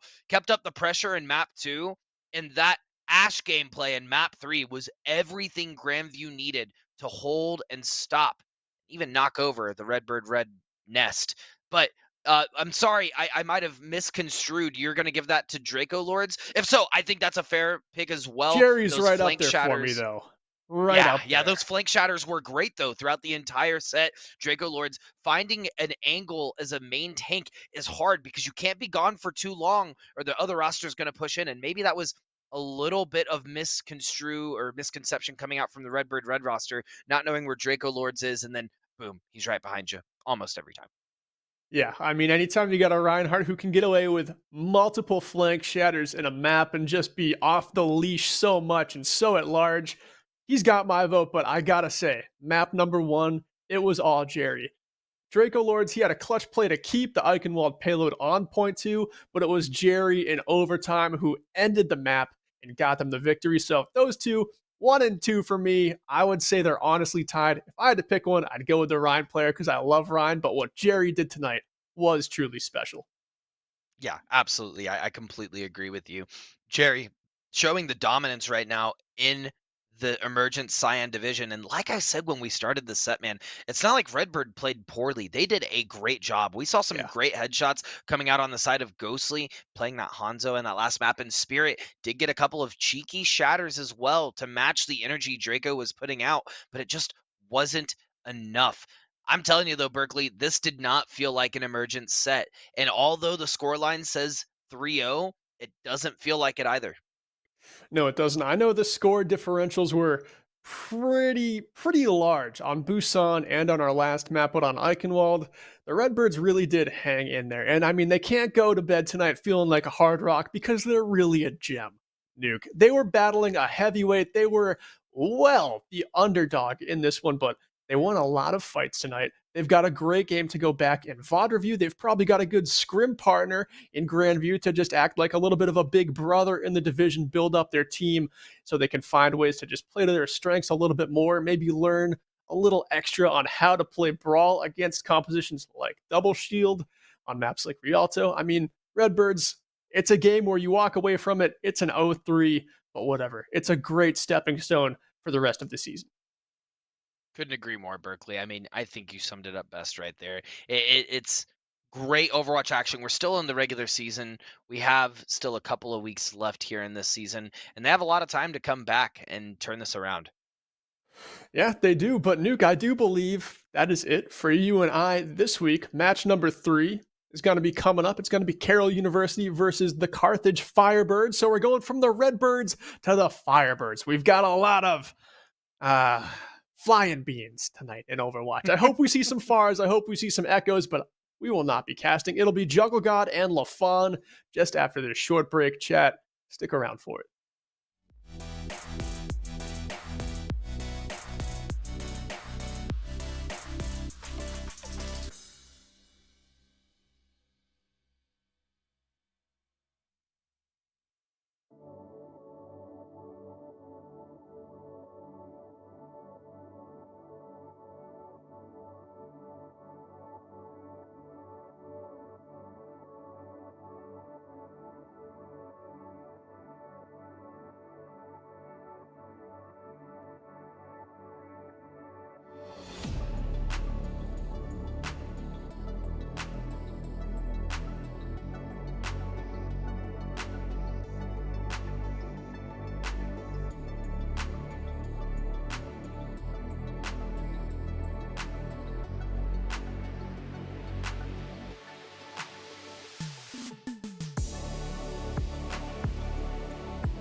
Good evening, Overwatch fans, and welcome back to NECC. We are going to bring you the amazing matchup that we are getting ready to see between Carthage and Carroll University. My name's CaptJack, and I am going to be your analyst for today's match, joined by JokersRansom on the play-by-play. Joker, both of us are brand spanking new to the NECC as of about an hour or so ago. Couple of hours ago. So yeah, a couple hours ago. So needless to say, all we know is kind of what's written on paper when it comes to both of these teams. So why don't you go ahead and give us a little bit about what we've been studying? Well, I mean, we do know that Carroll right now is the better team standings wise. They're 4-1 at the moment, and Carthage is 2-3. But we're gonna see Silent, Little Duck, the Red Tea, Kitty Pop, and Klein Saucer and Pez on the side of for this Carroll squad. I mean, I don't really know much about them, but they've got some cool majors. And then on the side of Carthage, we got Donut, DK, Psycho Preds, Sam, Nancakes, and Hubbub. Yeah, Carthage is coming in as the underdog here with a record of 2-3. And just a reminder for folks, we're in the Emergents division for this matchup, so we're going to be seeing a little gold, a little low plat level play on average. But both of these teams, definitely neither of them to scoff at. Here is our map pool for tonight, and we're going to be starting on Busan, which I always feel Joker is a great place to go ahead and get started, really get a feel of what these teams are going to put on the table in this first map. Yeah, I definitely have to agree with you there, especially with Busan being the way it is. It can vary itself to so many different types of compositions. You can run Brawl, you can run Double Shield, you can run that Bulldozer composition, you can run 6-man. It's really up to what you're more comfortable on, and especially with being in the Emergence division, with it being low gold and low platinum, that's what you're gonna run. You're gonna want to run what's comfortable for you. Yeah, and I mean, honestly, when we, at least compared to my comp games and the games that I've seen at this level, you could run just about anything, to be completely honest. It all depends on kind of how effective your squad is. I mean, I've seen the double bubble, double sniper. I've seen, the Reinhardt Roadhog. You see all sorts of compositions coming out. Those teams are really trying to get better, which I hope a majority are looking to learn and grow here in the NECC. We're going to be seeing more standardized compositions as we go ahead and look at what is on the plate right now. As we head into downtown, we're going to see Carthage coming in with the dive. Donut opting for that Doomfist.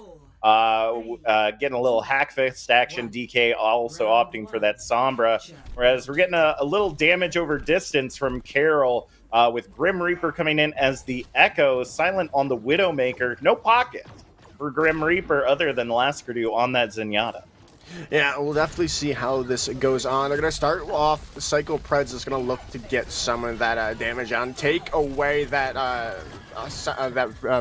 advantage point for Silent, but it's not going to matter. They've already taken out DK early on, and that's just so much versatility gone for the side of Carthage, as they're going to have to push in without that hack, as the side of Carroll going to start things off, getting this this first capture percentage of the evening, as Donut's going to go down to Laskardu, and still looking good for either of these times, but Laskardu getting another DMAC, but right now, it's just like, ooh, Silent with a nice headshot onto Hubbub as well. It's really anyone's point, but it's Psycho Preds on this Winston just pumping in so much damage. It might be the side of Carthage flipping it back immediately. Wow, the Valkyrie already coming out from Nancakes here. This is becoming quite the fight. Yeah, it definitely is. As Donut finds two of their own on the Doomfist. They're just trying to finish things off. The hack coming in on Pez to finish it all, as Carthage finally get the point into their favor after it gets up to 34% for Carroll University. Now, Carthage did a great job of being able to attempt to get that first pick onto Silent, right? You know, you dive in on the Widowmaker, take that damage off of the table, but they didn't really follow up on it. And looking right now, it looks like Donut might be able to end it quick. Yeah, taking out Silent's going to be huge as well, but Grim Reaper is going to try to turn it back.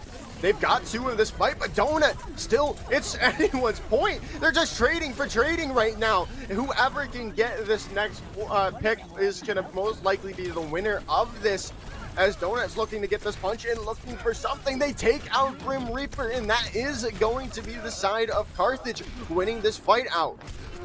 I'm a little surprised that we're not seeing Carroll kind of migrate over to something a little bit more stunning. There we go, Grim Reaper saying we're tired of this little hack fist combo going on right here, but DK already has that EMP online, looking to do a heck of a ton of damage. Yeah, and it's about time. Donut was just running wild, but here comes the EMP out from D. No? What? No. Well, it doesn't really make sense any longer because they did lose Hubbub in that fight, and then everything else going into the favor of the team in red, Carroll University. They're going to clean this up as it does get up to 76% on the board for the side of the Firebirds. Yeah, the Firebirds did a really good job on how they kind of set that up. Carroll definitely utilizing their angles properly, and DK... Honestly, we thought initially that it was a mistake, but a very smart move not to use that EMP, knowing that some of your players were down, but it's going to be hard to get back in here. Yeah, and they used that EMP as well after Psychobreds go down as well and taking their life with it as well. Donut's going to try to turn it back. They've taken out Grim Reaper in this fight, but it's still not looking like it is a winnable fight for the side of the Carthage Firebirds as Laskerdu taking out the main tank of Psycho Preds. They're going to try to turn it back. They do get 2 picks of their own, and the hack does come through onto Pez, who is in this primal form, but it's not going to matter. They're still going to get a primal rage boop off the side of the map. The high noon coming out from Grim Reaper looking to find anything, but no, they're not going to get anything. It's going to come back now. Carthage into the favor of this point at the final hour, getting that win in that fight. That is true, and the swap over is just in time. We were heading into last fight territory with the feed that was coming in, but Carroll, they have some time. They have 1 fight that they can try to turn this around, and that Transcendence with no anti-nade is going to be a huge boon for them. It definitely is, and Grim Reaper's taken out Nancakes early on in this fight, which is going to be huge indeed. The self-destruct is going to be there, looking to find something, and Pez goes down, which is huge indeed, as they're going to try to do something. They need to get another pick, but now Psycho Preds has taken out Silent, and now this is looking for the good for the side of Carthage. Grim Reaper is still alive on this Reaper, pumping in as much damage as they possibly can with this shotgun, and it's looking good for them at the moment. They do have some people coming back. Their EMP does come out, only connects to Little Duck, but is nothing's really doing. Grim Reaper is still alive, pumping in as much damage as they possibly can. They have not been taken out. Oh my goodness, the Reaper for Grim Reaper is just massive for the side of Carroll University. Yeah, it just really came down to the fact that Grim Reaper wasn't being taken care of right there. I mean, that Reaper against a dive is just so incredibly deadly. And if you don't handle that within a certain amount of time, which a couple of times it looked like they were trying to do so, but they just couldn't get that final blow or get Grim Reaper sent off the side to be able to get them out of that fight. No matter how long that fight continues to go, Grim Reaper on the Reaper has enough utility in their kit, given enough time to be able to stay alive. You know, the Wraith to be able to reload shotguns quickly if need be. You know, the health regen with the damage done. I mean, all those things allow Reaper to be an excellent hero against dive. And as we head into Sanctuary, we're going to be seeing a lot of the same. Silent opting for the Tracer this time around and looking to see if KTM can provide a little bit more support to keep Pez and Little Duck up in these fights. Ooh, and Donut's gonna take out Grim Reaper early on. That's gonna be huge, as that frontline damage that we were just talking about is just gone now for the side of Carroll University. As Donut's gonna pump in and take out KTM on that Ana. That is just gonna open things up for the side of Carthage, because they don't have to worry about the anti-nade. They don't have to worry about them healing coming in from Carroll University any longer. That's true, and now that they've pushed them back and taken control of the objective, there's so much space that DK and Donut have on this point. Grim Reaper a little bit out of position. Thankfully, they got the Wraith to get back to their team, but a really rough push point. Yeah, they're gonna try to get in here as they're gonna get the no, they don't get the DMEC on Sam. I thought I saw that animation, but I guess I was wrong. As the Primal Rage is now gonna be tapped for Pez, as they're gonna be looking to just disrupt as much as they can, and it's gonna be Grim Reaper starting things off yet again for the side of Carroll into their favor. That's just overwhelming damage from this Reaper. It's just so massive, with the Death Blossom finding 2-3 now for this Reaper of Grim Reaper. I can definitely see why they have taken that name. Just absolute death and destruction coming out, but I'd be remiss to say that Donut and DK aren't doing their own brand of damage here. Donut is just getting kind of free reign with only the sleep on the field to really stop the movement of the Doomfist, and DK kind of leaves everybody vulnerable. A nice EMP does connect to 2, and it is going to be able to get Pez out of this fight. It is going to be traded back. They do get Nan Cakes, which is going to be big, as well as the DMEC on to the Diva, as Hubbub does find 2 of their own. But yeah, again, Grim Reaper is still alive, just pumping in damage with these shotguns, and as well with that lifesteal, going to be able to stay alive. But no, not for much longer, as Psycho Preds is going to take them out with the Primal Rage. Yeah, it came down to that perfect hack that ended up coming in. DK was able to get the hack onto Grim Reaper early in that fight to kind of keep that health regen out of the action. Without being able to Wraith, without being able to teleport, it really kind of forced them to have to be on that objective and do damage when they were so low, and in the end, it just wasn't enough. Yeah, they're gonna start things off. Grim Reaper is super low to the time being, and Donut, yeah, again, getting these first picks in these fight is huge for the side of Carthage. Oh my especially with the goodness. Doomfist just pumping in so much damage, getting so much value in a hero that we don't normally see in any form of Overwatch, as the side of Carthage come back strong, and they're up to 80% here, Jack. Well, it's exactly like we talked about, Joker. And gold, pretty much, as long as you're good at the hero, it works out well. Right now, we're not seeing Carroll do a lot of countering against this Doom and Sombra. I mean, they attempted to a little bit with the Cassidy, but we're not seeing that here. We definitely aren't indeed, as now we're going to come in yet again. The hack is going to be there, and the EMP is massive. It's going to connect to the 2 tanks and Grim Reaper, but he's going to stay alive. No! He goes down to the Coalescence from Hubbub. That is going to be huge. That damage no longer there. The Death Blossom no longer there, as the side of Carroll need to try to flip this back, but they do still have another chance, because it's looking good for the side of Carthage. The self-destruct is coming out, as Psycho Preds with this Primal Rage is taking out everyone they need, as Carthage take round 2 of Busan. Yeah, this is just looking really surprising from Carroll, at least based on kind of what we've, what we can see in the numbers. Looking at their team composition, I kind of expected a little bit more flexibility to be able to deal with issues like this, but maybe this is where we're going to see them kind of lock things in. Maybe dive isn't their strongest, but they know they kind of have to play it with the certain maps that they're on. But here, to be completely honest, it's all about the rush, and we're kind of seeing that come out here with the Cassidy Reaper. Not going to have a lot of CC with the May not coming into play, but they're going to be able to control a lot of space quickly. No Lucio either, Lascardou opting for the Brig to keep KTM protected. Yeah, very interesting decision indeed. We haven't really seen Baptiste much, which is a very odd choice with how good Baptiste is at the moment. But here we go. Yeah, again, Donut coming in, looking for that damage, that first big potential with this punch coming through. But not going to find anything, and it's going to be Grim Reaper to start things off. It is in the back line, taking names and taking numbers as they take down 2, as the side of Carroll U are going to be able to win this first fight, most likely.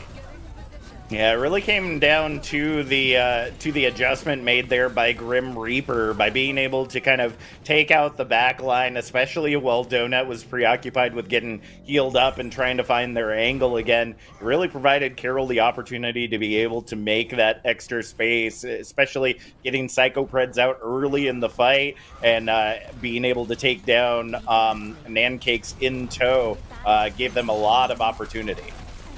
Oh, Sam is going to take down Pez, which is going to be huge. There's no more main tank, but the Death Blossom is now going to come out from Grim Reaper. They're going to get the D-Mech of their own into this fight, as it's looking good now for the side of Carroll U. Yeah, again, the hack is going to be on to Laskerdu, but they've already got Rally engaged, so it's not going to really matter in the long run. All right.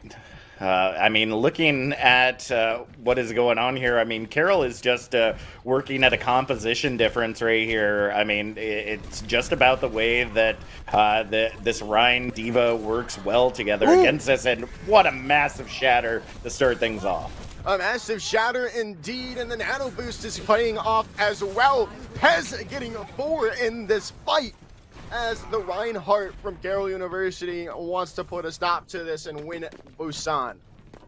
I am continually surprised when that shatter comes out and does so much damage, even knowing that the change has been here for a while. EMP gonna set it up well. Let's see if the bomb connects. Ooh, and they do get a massive one indeed. They got 4, but Silent with a 2K Dot-Eye turns it back on its head. And then for the side of Carroll University, the self-destruct does find Laskerdu.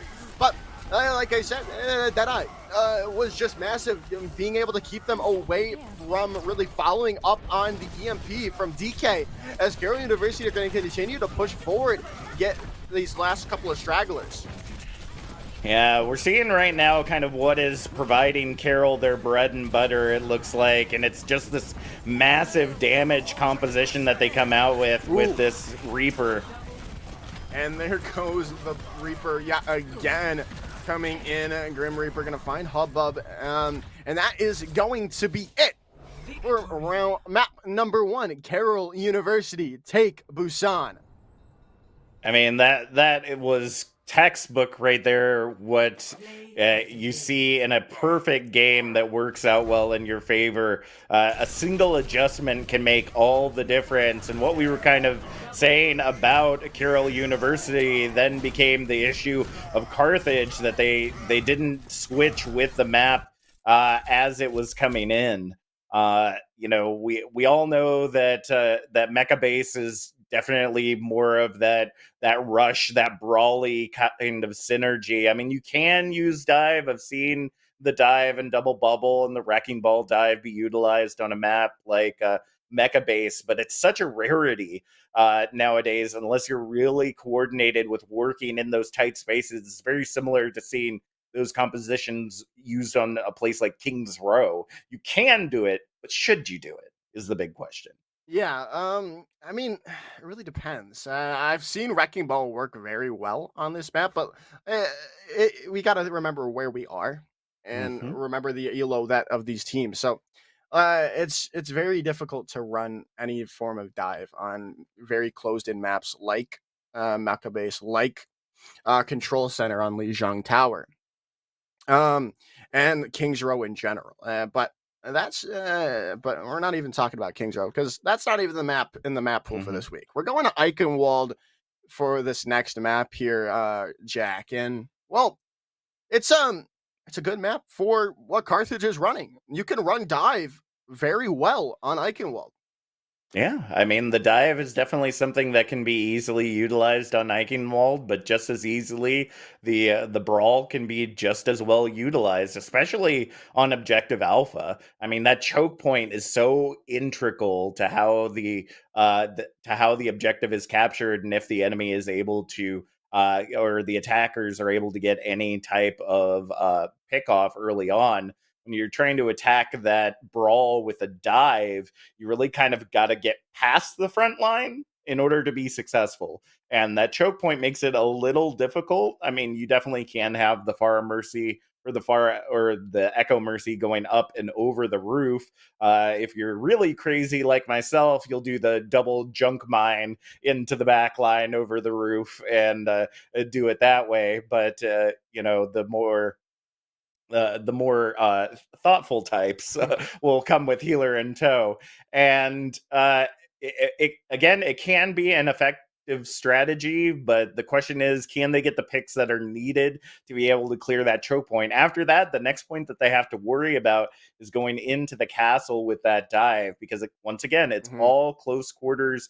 The roof is relatively high, but you have to worry about running into the chandeliers and finding yourselves on certain high grounds. You miss a diva bomb by an inch, and it can really change how everything ends up shaking out. So what I want to see from both these teams is a little bit more flexibility in the heroes that they pick, and kind of a little bit more thoughtfulness into why they're picking those heroes. It's always great to pick because you're comfortable, but is that the most effective hero for the situation at hand?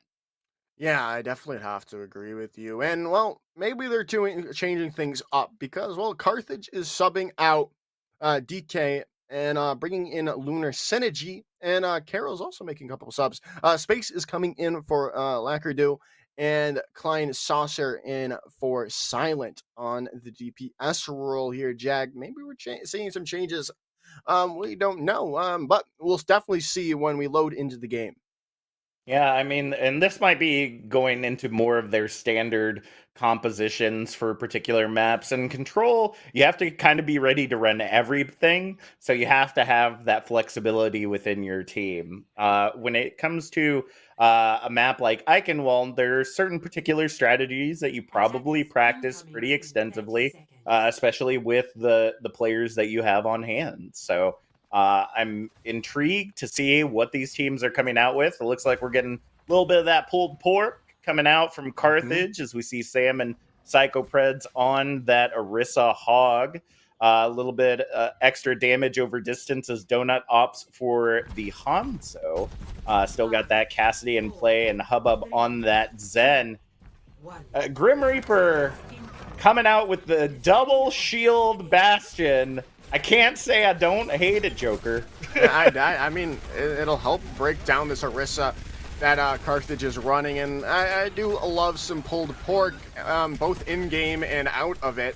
But we'll see how it really works against this Bastion, because that's just going to be a sheer amount of damage that is going to be very difficult to deal with only a Roadhog. But there comes the hook in from the Psychopreds on that Roadhog. But Donut's going to get the first pick in this fight. They've taken down Space as this is looking really good for the defending side at the moment. They have not been able to take out Psychopreds, who is on this Roadhog, keeps getting hook after hook, taking out Little Duck as well. And this is going to be Carthage starting off strong on the defense.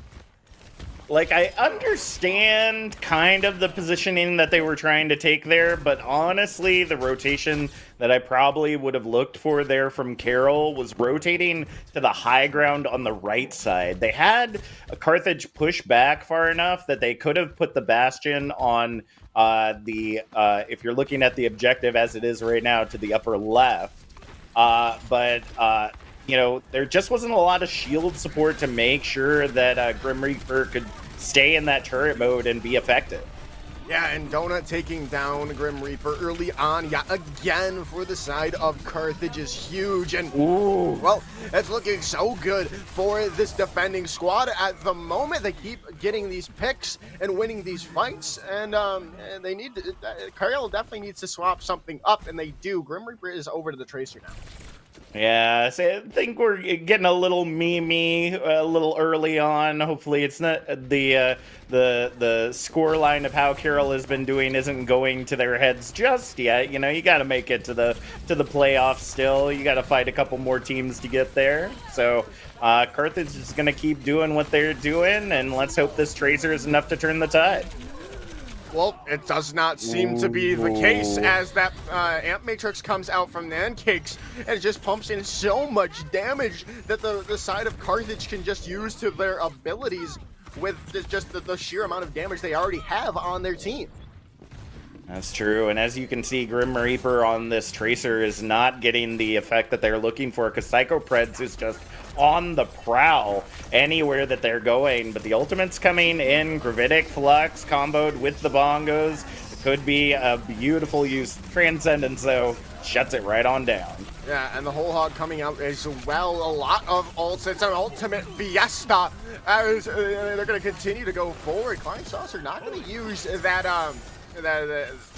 Deadeye at all, just going to use it to reload. But now they're going to push back. They've taken out Donut, the health coming in, and Pez is going to be there. But the Pulse Bomb does connect the Hubbub, but it's still not looking good. They need to get more picks, and they need to get it quickly because it's down to 45 seconds.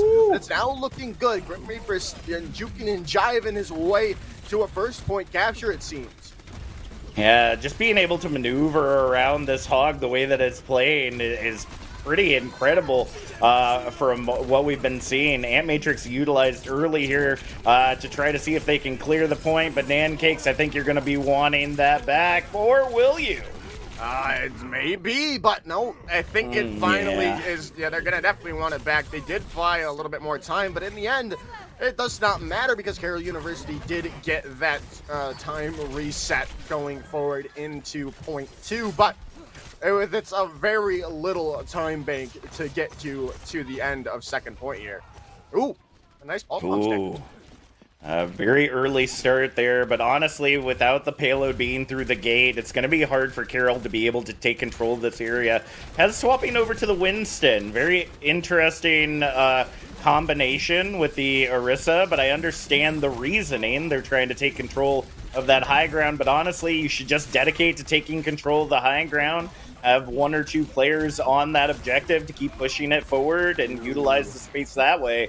Early pick there on Hubbub is going to get things started. Ooh, a nice hook in coming on to Pez from Psycho Preds, but it's not going to find any picks, and they're going to continue to try to take this high ground with Pez on this Winston. It's an interesting decision to swap to the Winston instead of maybe a Diva, but really depends on that hero pool coming in as the Dragon Strike is there. Not going to find anything, but it is going to separate the squad for the time being. But it does not seem like it's going to matter. But maybe just as I say that, Nancake's taking out Klein Saucer, but it looks like the side of Carthage are backing up. No, they're going to be investing this amplification matrix, but they're going to get stuck by the Pulse Bomb. But still, it's looking good for this Carthage team as that Ant Matrix is going to stay up and get as much damage as they possibly need.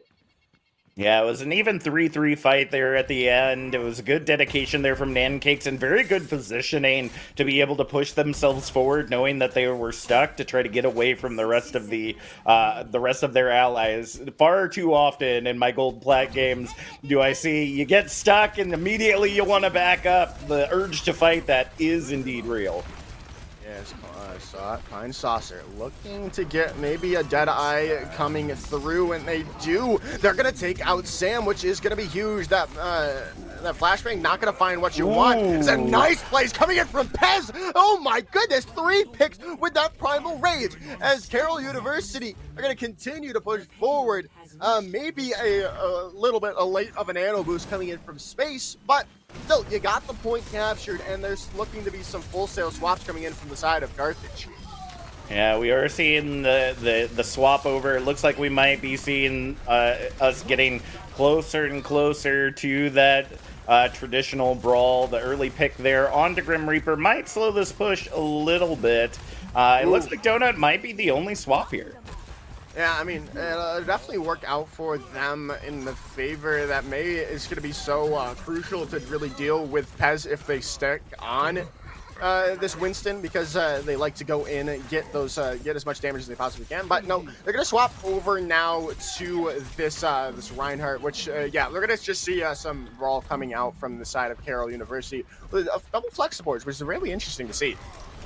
Yeah, I'm continually interested in why Carroll doesn't invest in that Lucio. Like, the speed boost is so important to make this work. Beautiful wall coming out from Donut. Yeah, and they're going to be able to take KTM out, but it's going to be traded for Donut. after paying, that wall is going to pay for it with their life. They're going to use the supercharger early on, but they're not finding the damage because of that May wall from Grim Reaper. But just as I say that, it goes down, and there it goes. Everyone goes down to Sam's supercharger.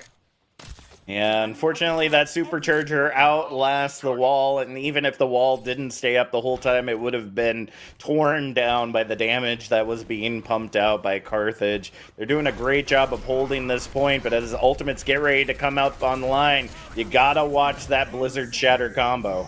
They definitely do indeed. The hook does come through, but the nice wall coming in from Grim Reaper is going to be there. The May wall is now out as well from the side of Carroll University. The Shatter out as well. So many ultimates coming in for the side of Carroll University because you need to win this fight, and you need to win it now, and they do indeed. As now Cyan Sauce are going to be taking this advantageous high ground to try to zone them out with this Deadeye.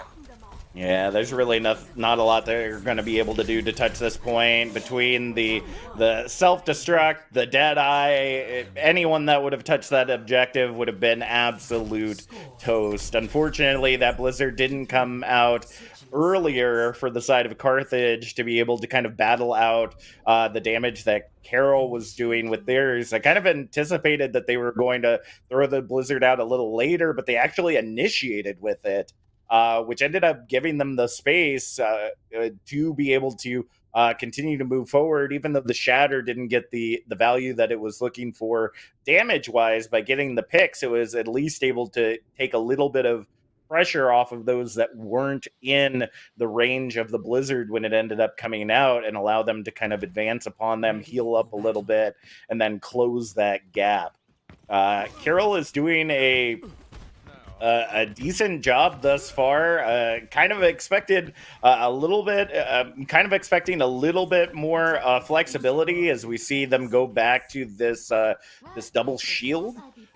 Not 100% if this is the right move, especially when you're going up against a dive. I mean, you do have a little bit of stun, thankfully. I think the oddest pick that I see here is seeing space on this Mercy. It's not the, it's definitely not the ideal heal pick for this. I mean, you do have the res possible, which will allow you to hold alpha a little bit easier, but going against this dive that's getting ready to come in, and Donut now back on this Doomfist, I mean, this could be incredibly deadly, Joker. I'm really worried for Carroll. Yeah, I definitely agree with you there. The Brig just provides so much more value than the Mercy would, especially with the dive that Carthage has loved to run, being so prevalent so far, and they've been able to run it very well.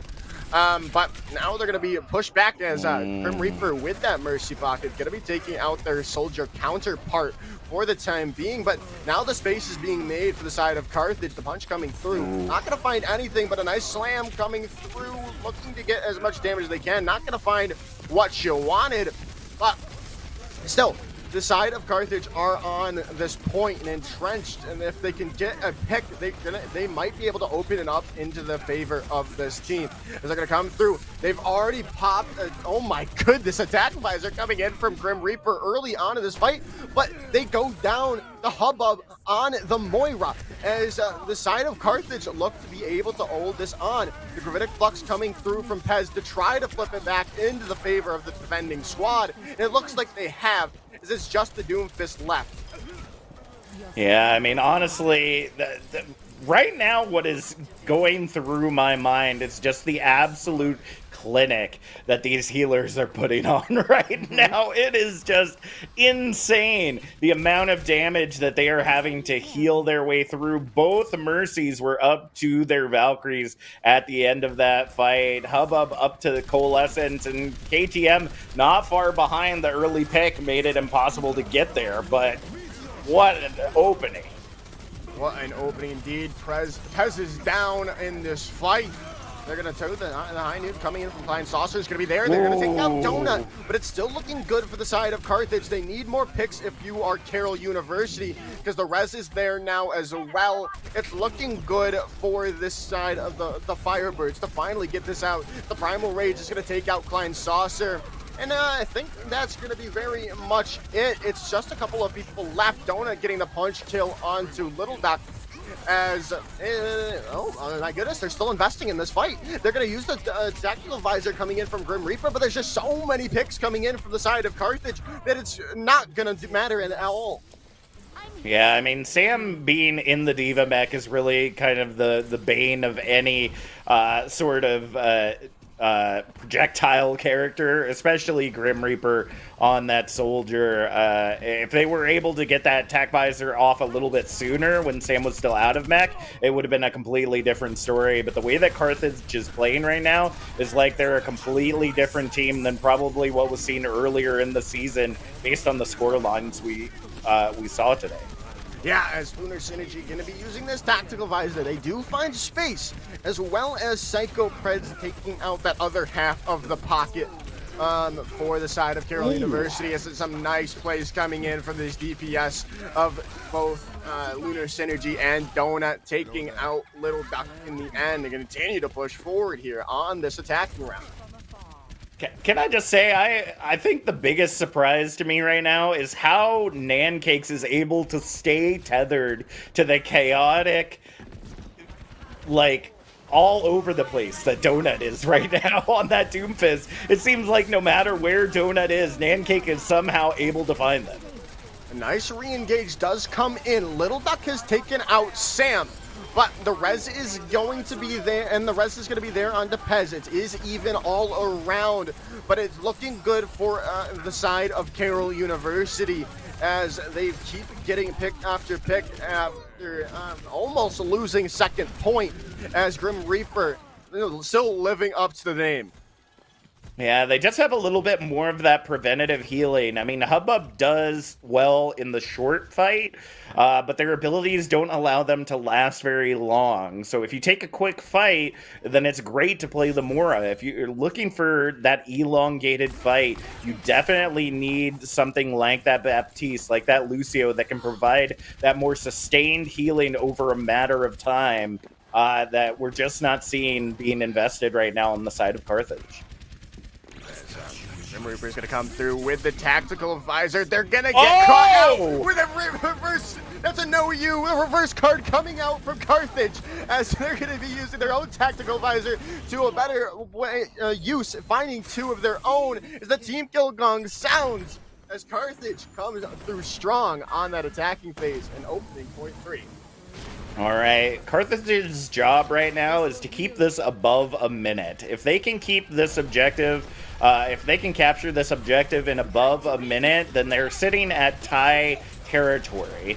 But if Carroll can get them under a minute, then they have a second chance at life, second chance to take back the objective in a second set of pushes and see if they can turn this around in their favor. Well, they've already taken out this the supercharger of Little Duck, and they're starting to open things up now. But the Deadeye coming through, but it's going to be nice eat. Sam with a hero play indeed. They might still lost this fight, however, because they did lose Psycho Preds. The rest is going to be there, but it's not going to be there for Donut any longer, as this is going to be the side of Carthage looking to back up for the time being, it seems. Yeah, once again, they're going to have to kind of go back to the drawing board, and they're going to have to change some things up. That kind of composition will not work indoors just because of the close quarters that they have to be in. I mean, the Doomfist can still be utilized fairly well because of the close walls and the high grounds that they can kind of they can elbow drop from. But other than that, you really want to switch to a more direct, a face value composition. You want to really get in their faces with that rush, with that brawl, and use it to your effectiveness. Yeah, you definitely want to. As it's going to be very difficult, especially with what they're now, Carroll University now running. The Flux coming out, as well as the Blizzard as well.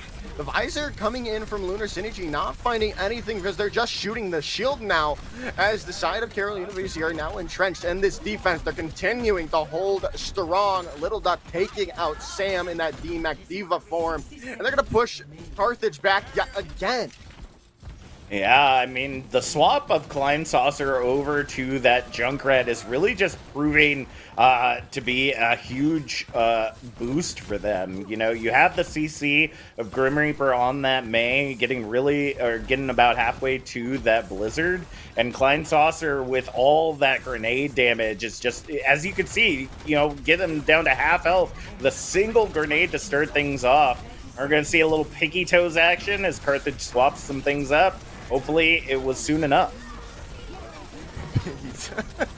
I'm sorry, that's really funny to me. And they're going to start things off. The rally comes in from KTM. Very interesting composition yet again from the supports with Break Mercy. And you're not running a Wrecking Ball, but still working out for the side of Carroll University for the time being as the Flux comes through, but they're going to fall for it with their life. They're going to get rezzed back up. Here comes the Riptire. It's eaten. The Blizzard's eaten by Psycho Breath. They do go down, however. Oh my goodness. What a fight coming in from the side of Carroll University after losing that Blizzard. As the Tac Visor is trying to do something, but it's not going to do anything as Carroll University stalls out on point 3 and takes a commanding lead in the series 2-0. Can I just say how incredible Pez must have played during those final 3 minutes of that match? The fact that they had a Gravitic Flux every fight. Yeah. Every fight. Like, Gravitic Flux at this level is not easy to build. And the fact that they were supported in a way that they were able to build that over and over and over again, I am just absolutely astounded at the work that they're doing. You know, Carthage really taking it to the brink, but as soon as they busted through those doors, they should have used that time advantage to swap things up and get in there with that composition. I call it Piggy Toes because I've been doing this for so long. I have weird creative names for all these things. And you know, they should have swapped to that as soon as they busted through those doors. The dive just doesn't work inside the castle unless you're getting those picks very fast and in a furious momentum. But thankfully, they are going to have a little bit of a halftime break to see if they can turn things around in the second half. Yeah, so don't go anywhere. We're going to be back in about 5 minutes. You're not going to want to miss the conclusion of this series.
Welcome back, everyone. I hope you didn't miss us too much. We're about to head into map number 3 of the evening, which is going to be Rialto. And we do have a couple of swaps here, Jack, coming in for both of these teams. We have Crazy Mage coming in for Sam on Tank, and Carroll University are bringing back Silent for Client Saucer. Yeah, seeing those swaps, we haven't gotten to see Crazy Mage yet, so I'm interested to see how that tank synergy changes with Sam being put in now, and now seeing Silent come back into the fight. Maybe we'll see a little bit more of that kind of pokey, in your face composition that we saw on Busan, with the combination of them and the absolute death dealer that is Grim Reaper. So Escort, Rialto. I mean, it's one of my favorite maps, not only because of the absolute beautiful aesthetics that I can't wait to see how they are amplified in Overwatch 2, but it's just a map that has so many creative ways to be able to play it. If you're like me, you want to lock them down as close to the objective or as close to the starting point as you can. So I put all in on how many people I can yeet off that bridge right outside of spawn. But there are other teams that are more, they give up that initial space to get into the open courtyard so that they can utilize, compositions that require that space, like dive and double bubble and things like that. And those things also work out in their favor.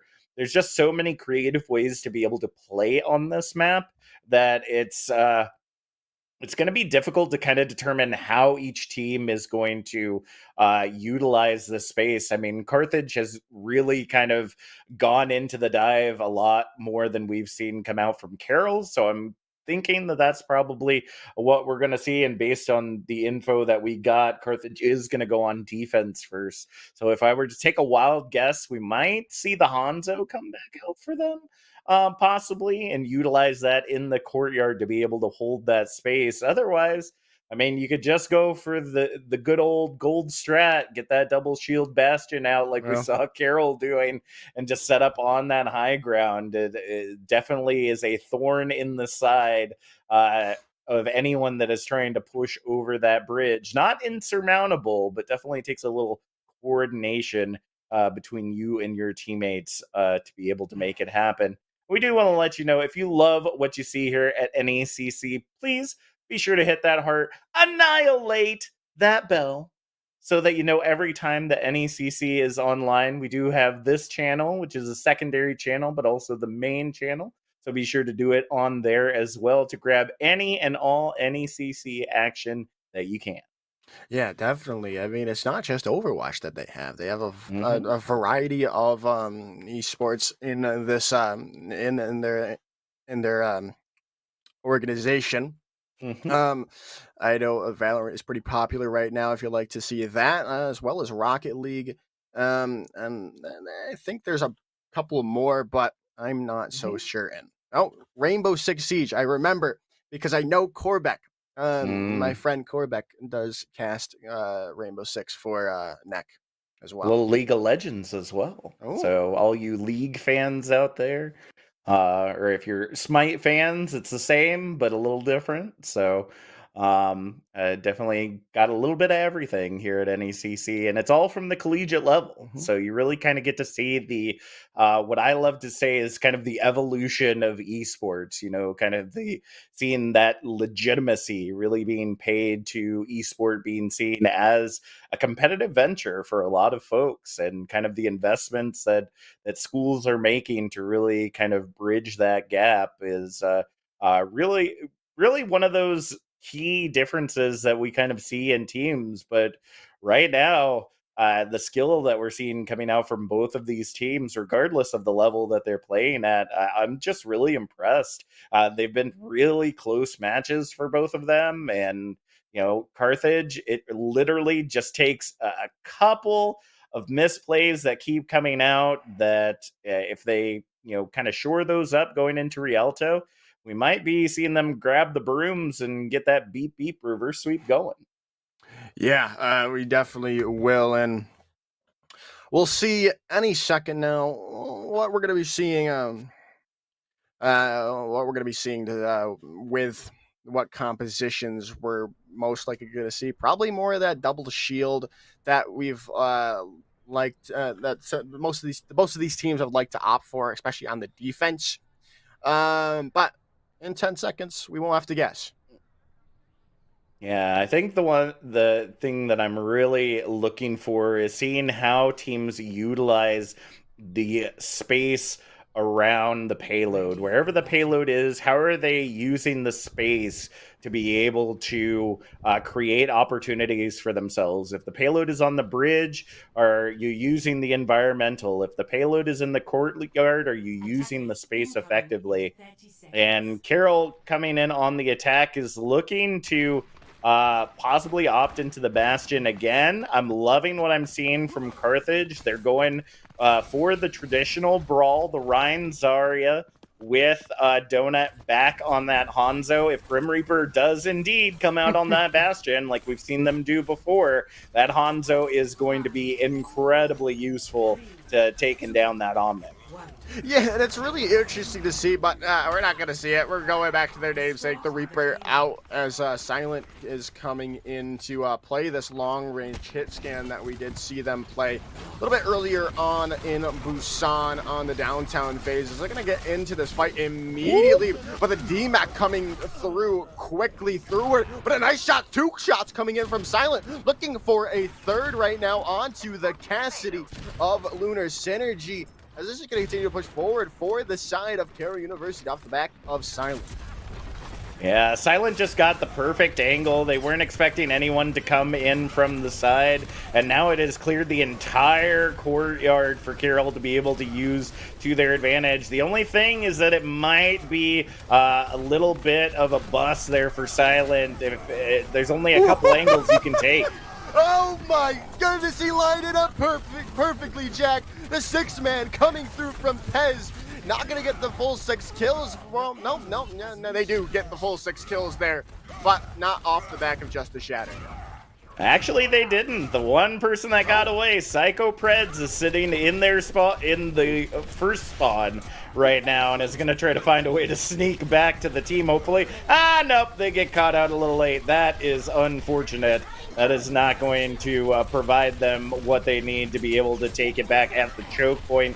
They're going to have to try to lock it down here at Bravo as get a really nice view of that Widowmaker keister on the payload. Oh my goodness. We're going to see here, Grim Reaper is going to look to drop in from on high for the Death Blossom, look to find as much damage as they can. They do take out Donut, but they pay for it with their life. The Shatter coming out from Crazy Mage is going to lock up both of the tanks and take out Pez. Little Duck is going to get away from it with their life, but a nice shot coming through from Silent on this Widowmaker is going to take down Hubba, but I mean, it's not going to really... Ooh, another nice headshot coming in from this Widowmaker. Silent, but deadly. Yeah, I mean, Silent is definitely utilizing the space to their advantage. This is one of the things that I love about how Widowmakers use those odd angles and those very, very small opportunities that you have to get those important kills. Self-destruct going high. Ooh, and it finds a Lunar Synergy. That's going to be huge. The Shatter coming out as well connects to 3 of the remaining players on the board as the team kill gong sounds, as this is going to be a very big time bank going to point 3, which you definitely need. This is definitely a lot more dominant Carroll than we've seen in the previous 2 maps, Joker.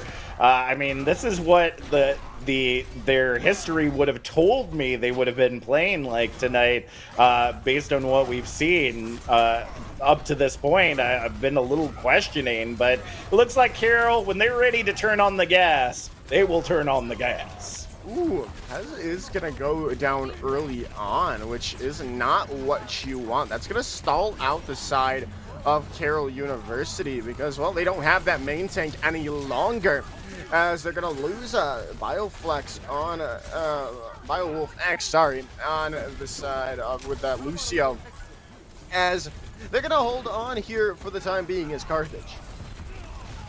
Seeing Silent continuing to just kind of poke their head up on those stairs. Oh, beautiful grab. Beautiful grab indeed. Taking out Grim Reaper with a nice headshot is Lunar Synergy, as they're trying to take a duel with a Widowmaker as Cassidy. That's not a fight you win 95% of the time if it's at long range, but it's still working out into the favor of Carthage as they keep getting these picks, and there keeps to stalling out this the side of Carroll University, which you definitely need to do right now because of that huge timing they had going into this. Yeah, I think the biggest issue right now that Carthage has is the fact that they can't really push against Pez successfully. Dragon Strike coming out, though, going to create that space. Yeah, it's going to create the space indeed. Taking one with that Dragon Strike and a headshot, taking out Pez. And that's going to be another fight win for Carthage. They're taking this time bank down slowly and steadily here. Yeah, I was a little surprised at how quickly that Dragon Strike was utilized. The whole team wasn't there, or at least didn't seem like they were in a good position to do so. But honestly, they needed that to be able to create the space because, again, Crazy Mage can't push into that. The Shatter coming out and the Death Blossom coming through, finding so much value with that Nano Boost as well, as that is going to be another team kill and not going to be able to touch because of it, as it's still a very big time bank coming in for the side of Carroll University. Man, that is something that we haven't seen in a good while. Beyblade let it rip there on the objective, created a lot of space for Carroll to just go ahead and slide right into objective Charlie. With 2:53 on the clock, it is a very decent time for Rialto, but Carthage, they still have an opportunity to be able to do the exact same. The question is, will they be able to create the space they need? And the biggest issue that they're having right now is the space that Silent is creating with the angles that they are taking. Every time you see Silent, they're at these really odd angles that you really wouldn't expect them to be at, but they're getting pick after pick because, again, it's the place you wouldn't expect them to be at, and they're just getting absolute free reign. It does look, though, that Carthage is going to utilize that to their advantage, hoping that Silent will opt into that Widowmaker once again and just do a lot to keep Donut protected on the cart and have them dole out a heck of a ton of damage to just bowl down anyone in their way.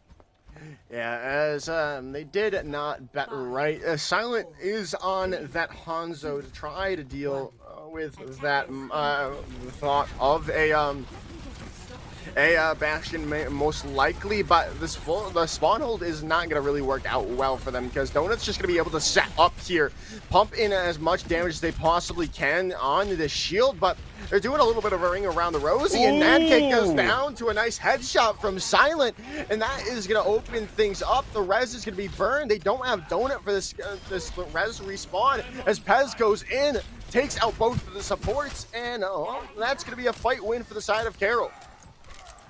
Can I just say how surprised I am at how this initially wasn't a spawn hold that became a spawn hold. They were so far back and they just sped right in with Biowolf. It was like they were like, "Oh, you thought we were gonna stay back? Nah."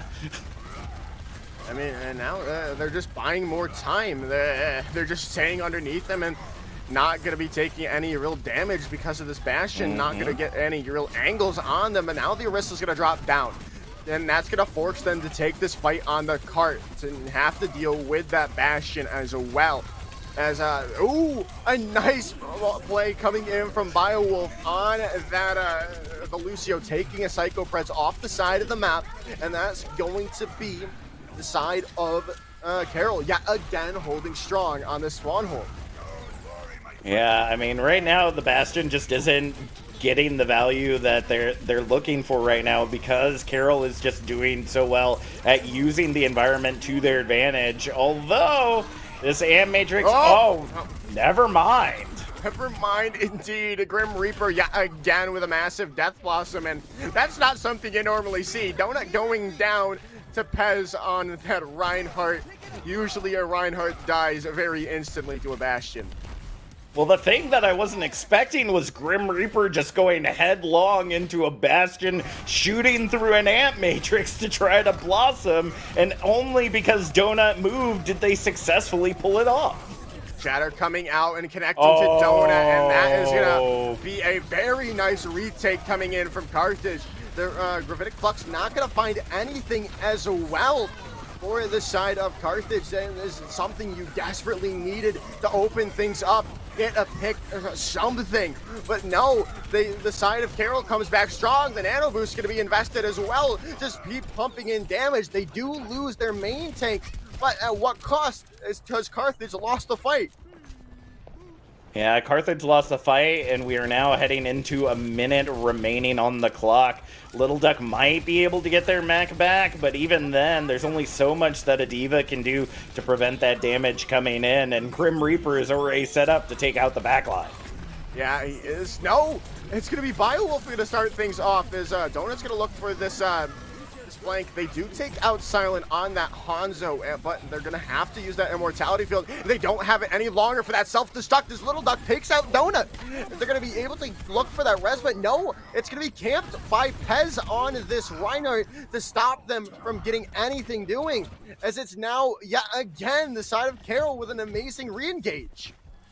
I mean, at this point, we're seeing what we should have seen from the beginning. Carroll just kind of playing with their food when it came to this fight, and now we're seeing some desperation picks come out just to try to turn the tide in their favor. Carthage going back over to that dive Wrecking Ball this time instead of the D.Va, but still, Grim Reaper on the Shredder, not going to be a good place to send those dive characters. Yeah, definitely as well, because Pez has the Shatter yet again, lines it up perfectly, and there it goes, Grim Reaper with a 4K Death Blossom, and that is going to do it. They take down Donut, and that is the map. The overtime bar ticks down as Carroll University take the map and the series in a quick 3-0 fashion. Yeah, I would have seen if Carthage had swapped over to the dive a little bit sooner, probably at about the 2-minute mark when they were having a hard time pushing through.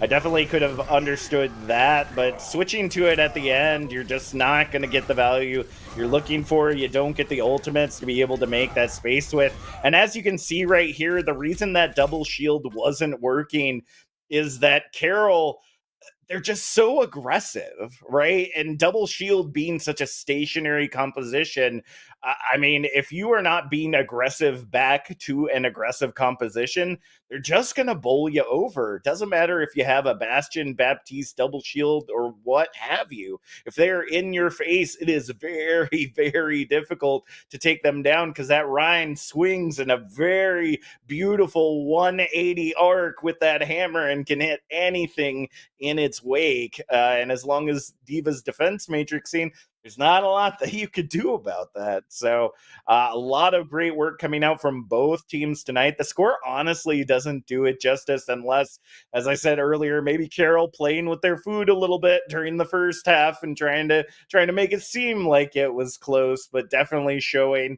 that 4-1 scoreline, now 5-1 in the season, to be exactly what they're standing for right now. Yeah, I definitely have to agree with you. The 3-0 doesn't really give it fashion because give it really any justice, because Carthage in that first half really had legitimate shots to win a couple of those maps. If they just fight changes here or there, it might be 1-2, 2-1, or 2-0 going into the break, and we could be seeing a completely different series.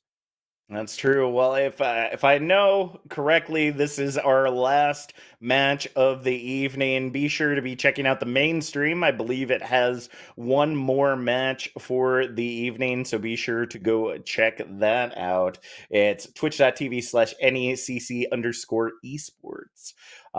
Go ahead and catch the action over there. But Joker, I gotta say, for our first match here at NECC, not a bad one to start off on. Definitely not. It was very fun.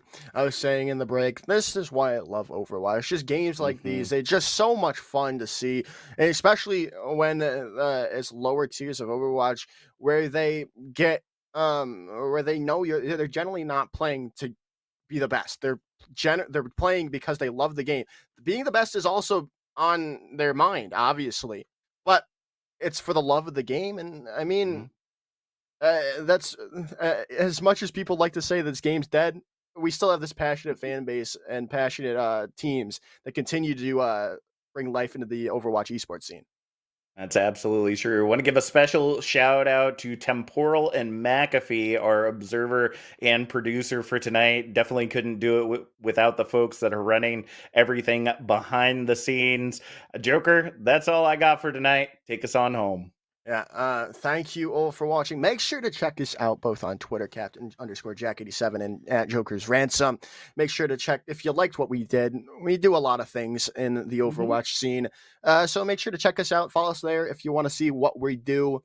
Make sure to follow the NECC socials. I don't really know what all of them are, but make sure to check them. They are in the below the Twitch. NECC Games is the Twitter. Right.